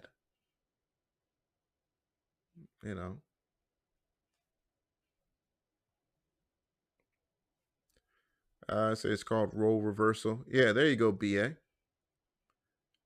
To really good in that age. Yeah, man. I just, again, as women get older, they get very, very set. I mean, men too, but women especially.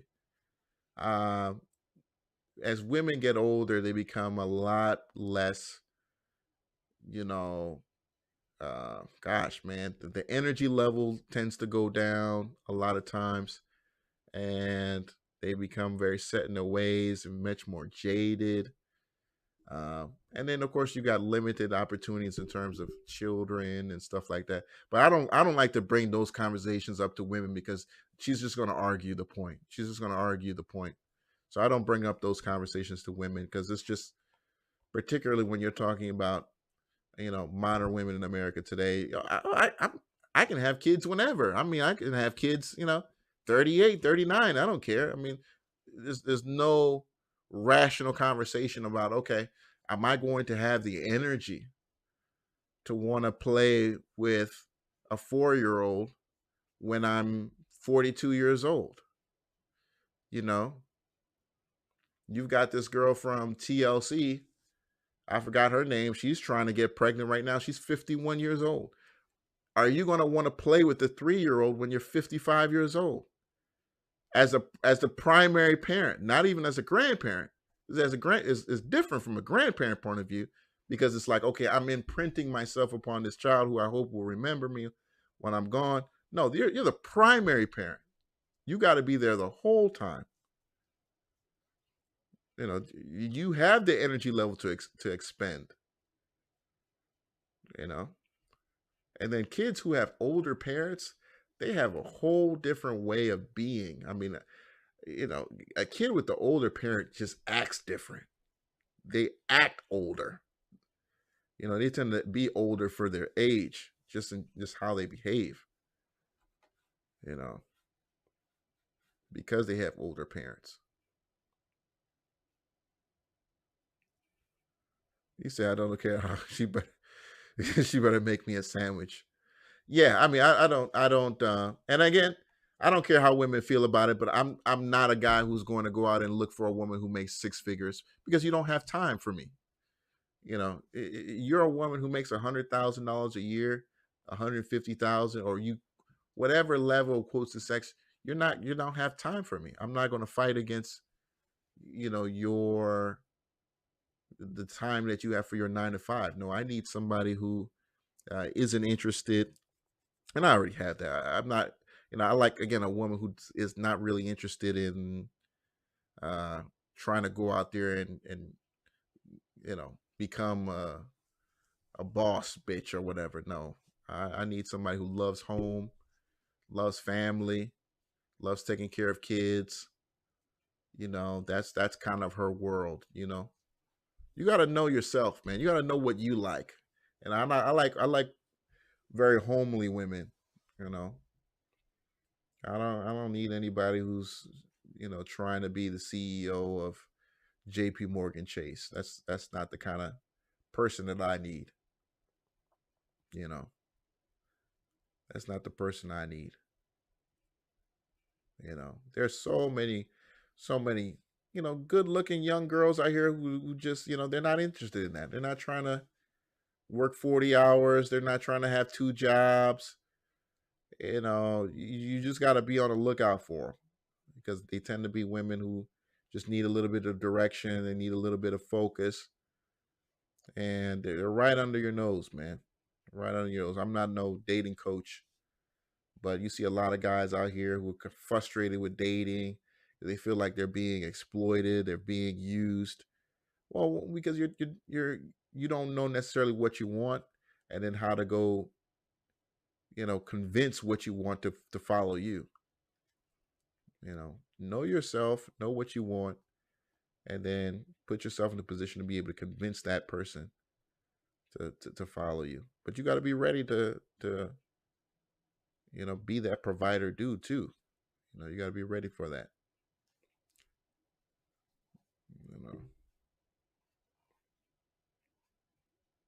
I said I have kids in my 30s, and it's hard. I can't imagine in the 40s and 50s just starting out. Yeah, man, that's crazy. But they're guys who do it. They're guys who do it. It's possible, but you know, I just don't think for a woman, I wouldn't want to be in a situation where, if I'm a 50-year-old man, I'm trying to have kids with a woman who's in her 40s or 50s. I mean, that's very, very dangerous. That's dangerous on her. It's dangerous for, yeah. It's you know, six figures, scarcity of personal time. Absolutely, absolutely. And again, I want women to make as much money as they want to. Make as much money as you want to, girl. If you want to be a boss chick, be that boss chick. Be that boss chick. But that comes with a price. That comes with a price. So I hope you're ready to be that, because there are a lot of women who make very good money, but they're sitting at home alone. They're sitting at home alone because that's not what's important, in life at the end of the day, particularly for women.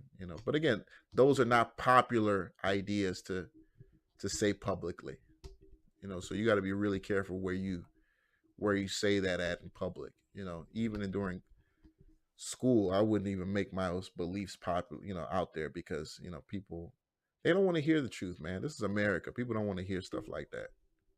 People want to believe that anything is possible, that you can do it's ridiculous, man. Need a chick you can build with and have similar goals. Absolutely. Absolutely. You know, have similar goals. You know, and you would say that a lot of people think it's a slave. It's not. You don't need a slave. You know, it's not. It's not a slave thing. At the end of the day, people have individual feelings. You're gonna have different, you know, things that she likes that you don't like, things you like that she don't like. But at the end of the day, do you want to go in the same direction? You know, do you guys want to go in the same direction? Do your families believe the same thing? You know, because again, when two people come together, it's not just two people, it's two families. And sometimes you'll find a great girl and then the family just isn't what you need. The family is drama, the family is trouble. The family can't lift itself. Or she has a mother that's just too much in your business. You know, I've had to walk away from a relationship where great girl, beautiful. I mean, she had tree trunk thighs, biggest behind I have ever seen, beautiful and no waist. But her mother was just unbearable. I mean, her mother would text me, her mother would call me, her mother would, I hope you're taking care of my daughter. But, oh my God, it was just like, and I've just thought to myself, and then she was a relatively young mom. So this was going to be somebody who's going to be in my life for a very long time. And I just thought about it. I just like, oh my God. It wasn't even something where it was like, we could have a conversation like, yo, can you slow it down? Nah, she was going to be like that for the rest of our relationship. And then the woman wasn't strong enough to calm her mom down.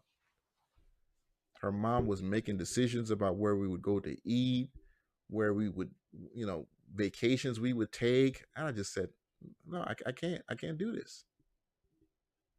I can't do this. I'm in a relationship with you and your mama. And it was clear that I wasn't going to be the man in that relationship. And then it didn't help that she had 5 brothers. She's 5 brothers. She was the youngest girl. And all the dudes, I'm like, bro, you know, at first they would give me a hard time. And I'm just like, man, come on. Like, y'all, what you want to fight or something? Like, come on. Yeah, I'm smashing your sister. I mean, what it is, bro. Like, your sister's going to grow up and she's going to be her own woman, dude. Like, yeah, you know, I'm hitting them cheeks, bro. Like, it is what it is. But they wanted to act like, you know what I'm saying, like their sister was Miss Innocent. Like, bro, she giving me dome in the whip, bro. Like literally every time I pull up. You know, what's the problem? You know? Your sister's a woman. Why didn't you tell her mom something? Well, I did. I hinted. Like, you know, I kind of want to do my own thing and stuff like that. But, you know, no, this was she had a very Medea, and I hate to use Medea as an example, but she really was Medea. You know what I'm saying?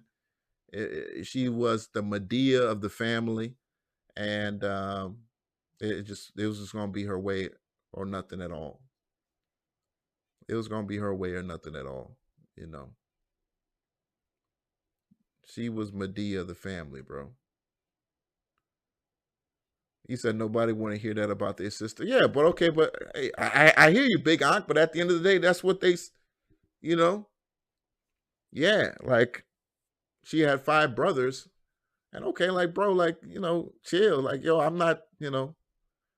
Yeah, man, just if you ever mess with my sister, chill the fuck down, man. Relax, bro. I ain't never touched no woman like that. I've never disrespected no woman like that. You know, but let me not hurt your feelings, man. But your sister ain't the cute, prissy little thing you think she is. You know, she's not like this. She's a freak, bro. You know, let me not break your heart.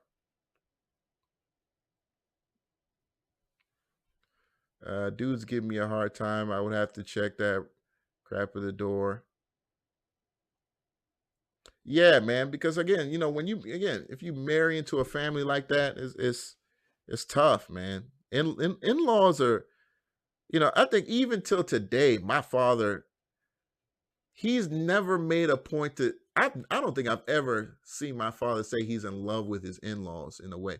Even when we went back, again, when I started making some money trading, I took a flight back to the Congo, and I went to my father's town and my mother's town, and I told my dad about it. It's like, oh, you went there, huh? And he asked me about my mom's brothers and sisters, and then the vibe, I felt like he was just like, ugh. I don't think I feel like as a husband, you never really fall in love with your in-laws. And he didn't say it in a disrespectful way, but I just feel like every husband doesn't ever fall in love with their in-law. It's just a relationship you got to deal with. If I got any husbands who are watching me right now, you don't hate them. You just deal with it. You might be lucky and actually fall in love with your in-laws. You might have an in-law that you really, really like her brother's really cool or something like that. Man, hip hop hooray for you. But for most guys, it's just, they're really just kind of dealing with it. And they can't stand that 1 or 2 or 3 days a year that they got to go over there and put on a brave face and, pretend to be happy, around people you really don't know like that a lot of times. That you really just kind of want to get in and get out. He said, as an ex-husband, I concur. There you go. There you go. Because most husbands, you like the woman you married, you don't really care so much, about the family all the way. It's not that you don't care. You just, it's hard to explain, but hey, we got ex-husbands in here who understand. You understand what I'm saying? Yeah. So yeah, ladies and gentlemen, I made a mistake. Again, I didn't broadcast the fact that I was even having a show today. Again, it's Monday and Wednesday. We're targeting Monday and Wednesday, and I'm slowly going to go into every single night. I'll go back into that 1 hour. I keep saying 1 hour, but then I always end up going an hour, 2, 3.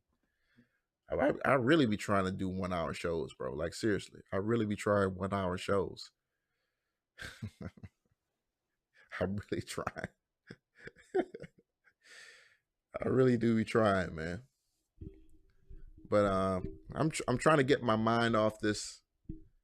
Wednesday, tomorrow, in the 7 to 8 hours, we got the CPI report coming out in 7 to 8 hours. So we're gonna find out where inflation is, and they're gonna try to make you clap for 5.8, 5.9. That's where they're estimating it to be.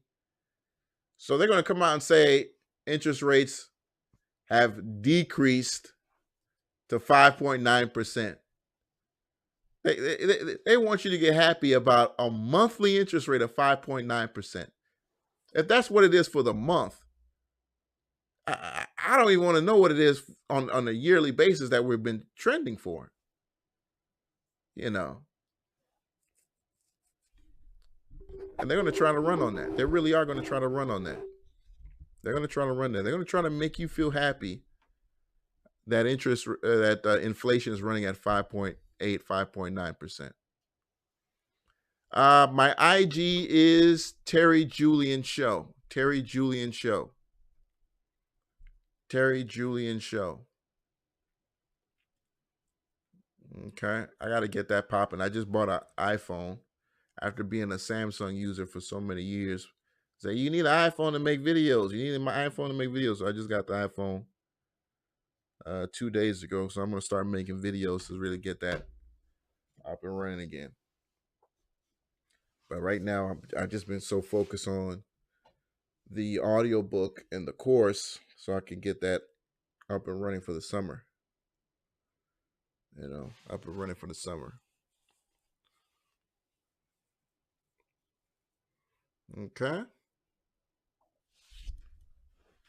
So I appreciate all of you guys in the chat room who've been listening to me.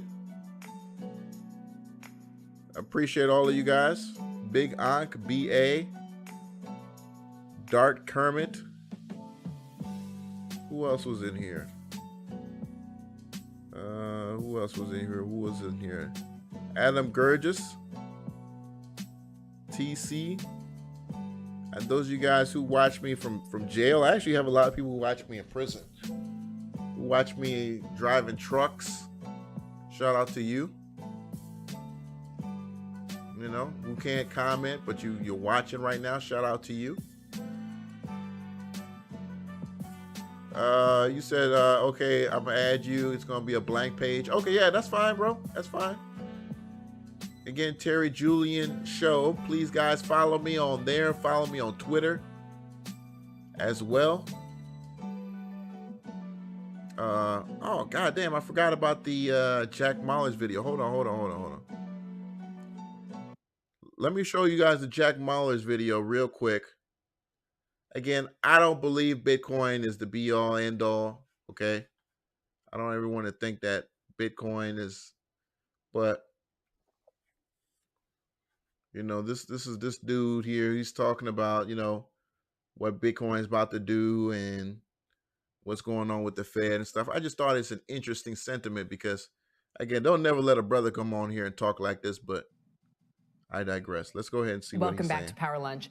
We spoke about it last hour, but Bitcoin has been rallying pretty hard lately. It's up more than 70% just this year. And our next guest says this is Bitcoin's moment. This is why the asset exists. Let's bring in Jack Mallers, the founder and CEO of Stripe. I was going to say, have we seen your hair before, Jack, or has the hoodie typically been up? I'm waiting, you know, for the business suit for me to know that the crisis is over so I can see we're not there yet.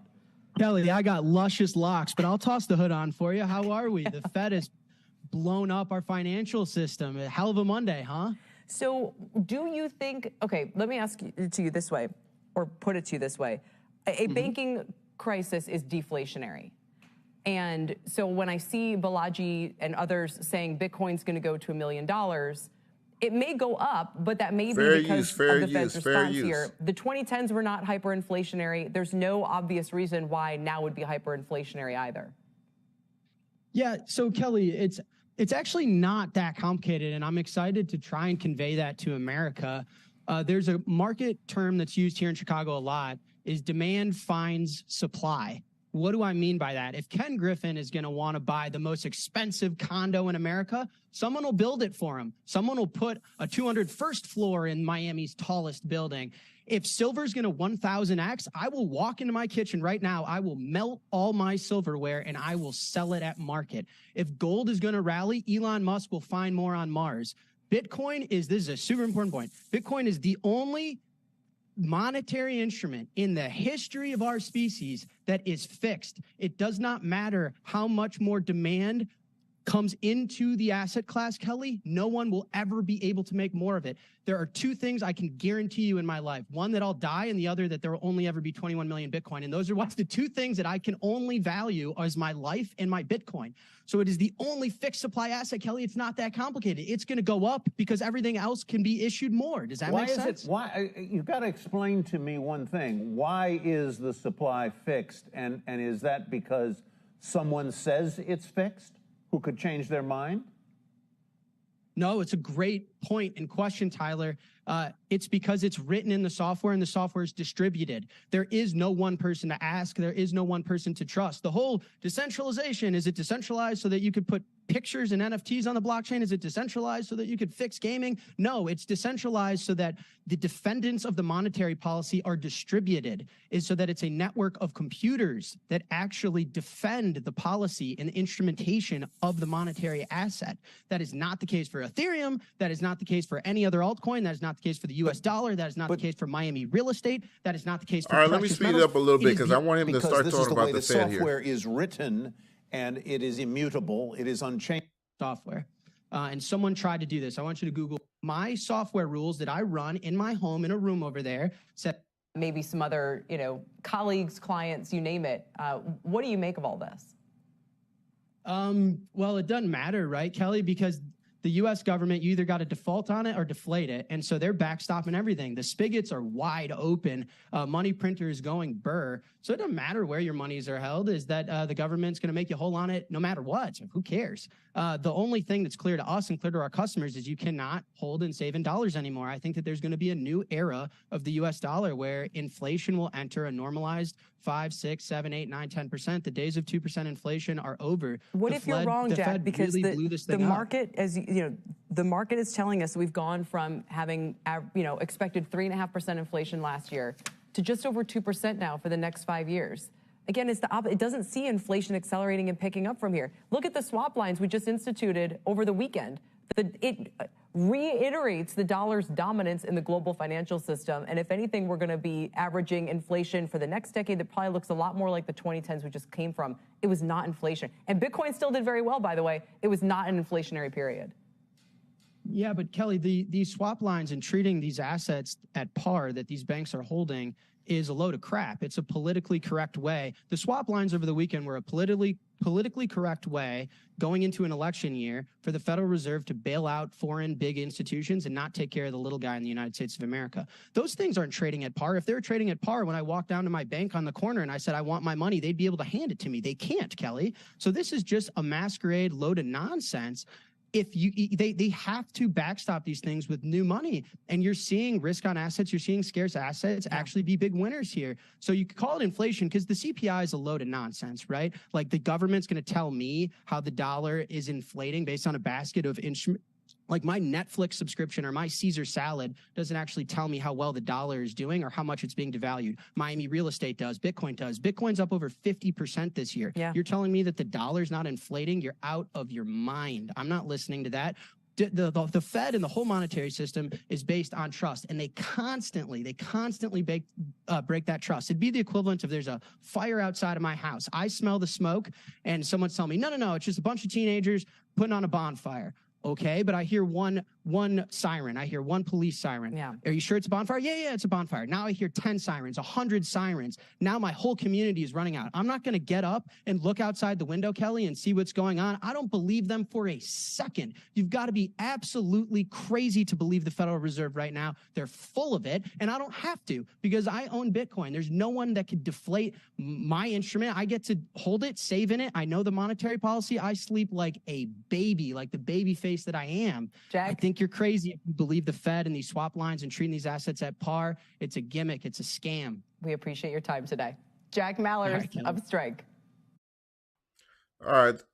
Interesting video. They would have kicked my black ass off of there if I would have started talking like that. But anyway, bro, videos like that just get me turned up, man, because I'd love to, see a brother get on there and talk. But, y'all, just like I said, what was that, Wednesday? Y'all go up there with suits and ties on in your own damn house. And you see how they show up, right?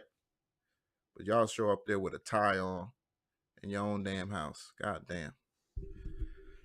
And watching that today, watching that clip today live, it just had me thinking like, God damn, all these nigger nerds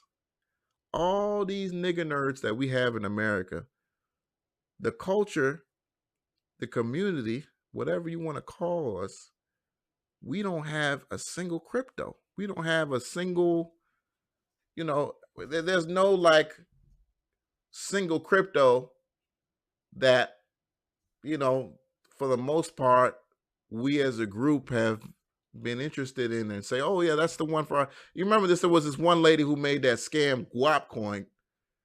Do you know I looked up Guap coin today? In the last 48 hours, it's traded $240. $240 in the last 2 days. I mean, you go on Twitter and there are literally like hundreds of comments of people who can't get their money out because they got into this shit coin called Guap that she tried to sell as the black crypto. And now people, like literally thousands of people are stuck in this thing and they can't get out. It's hilarious. It's absolutely hilarious. Big Ox said sounds like an infomercial. Yeah, it did sound like an infomercial, but I mean that's what he brought in there. He's the CEO of Strike, so shout out to him. Shout out to everybody who's been making money in again in Bitcoin.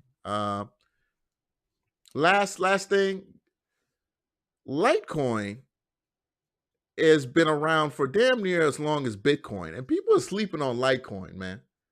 People kind of sleeping on Litecoin, you know what I mean? So get yourself a little Litecoin too. I mean, people sleeping on that one.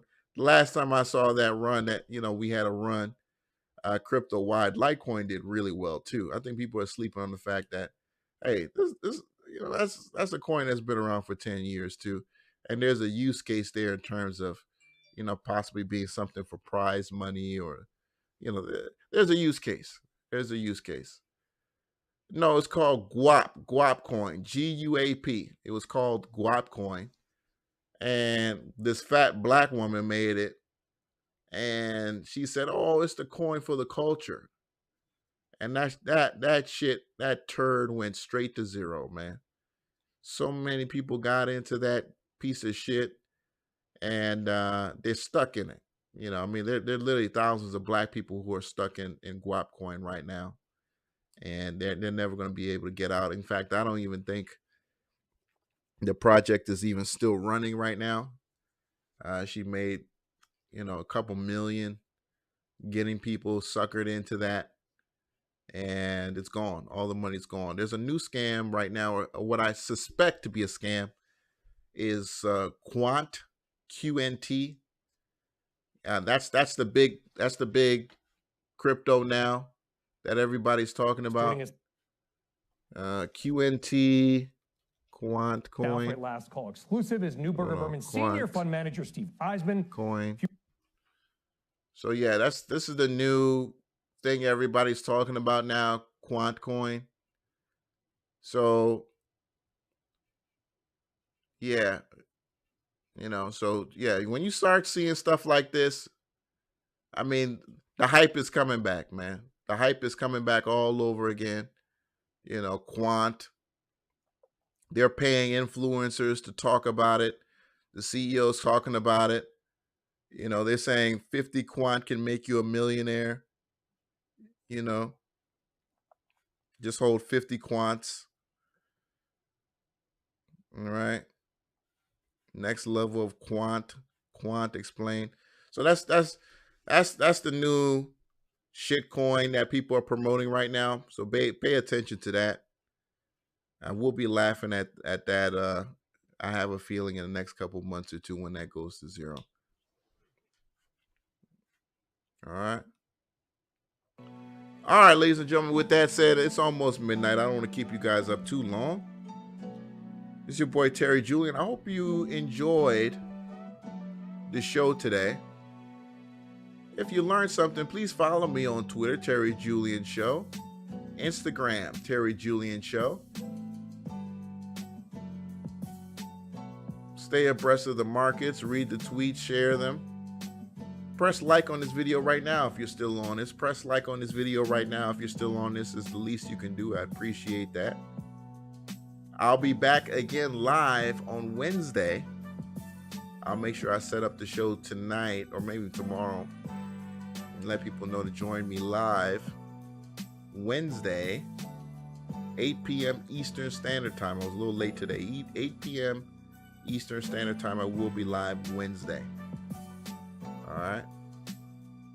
Yes, sir. And remember, tomorrow is another trading day.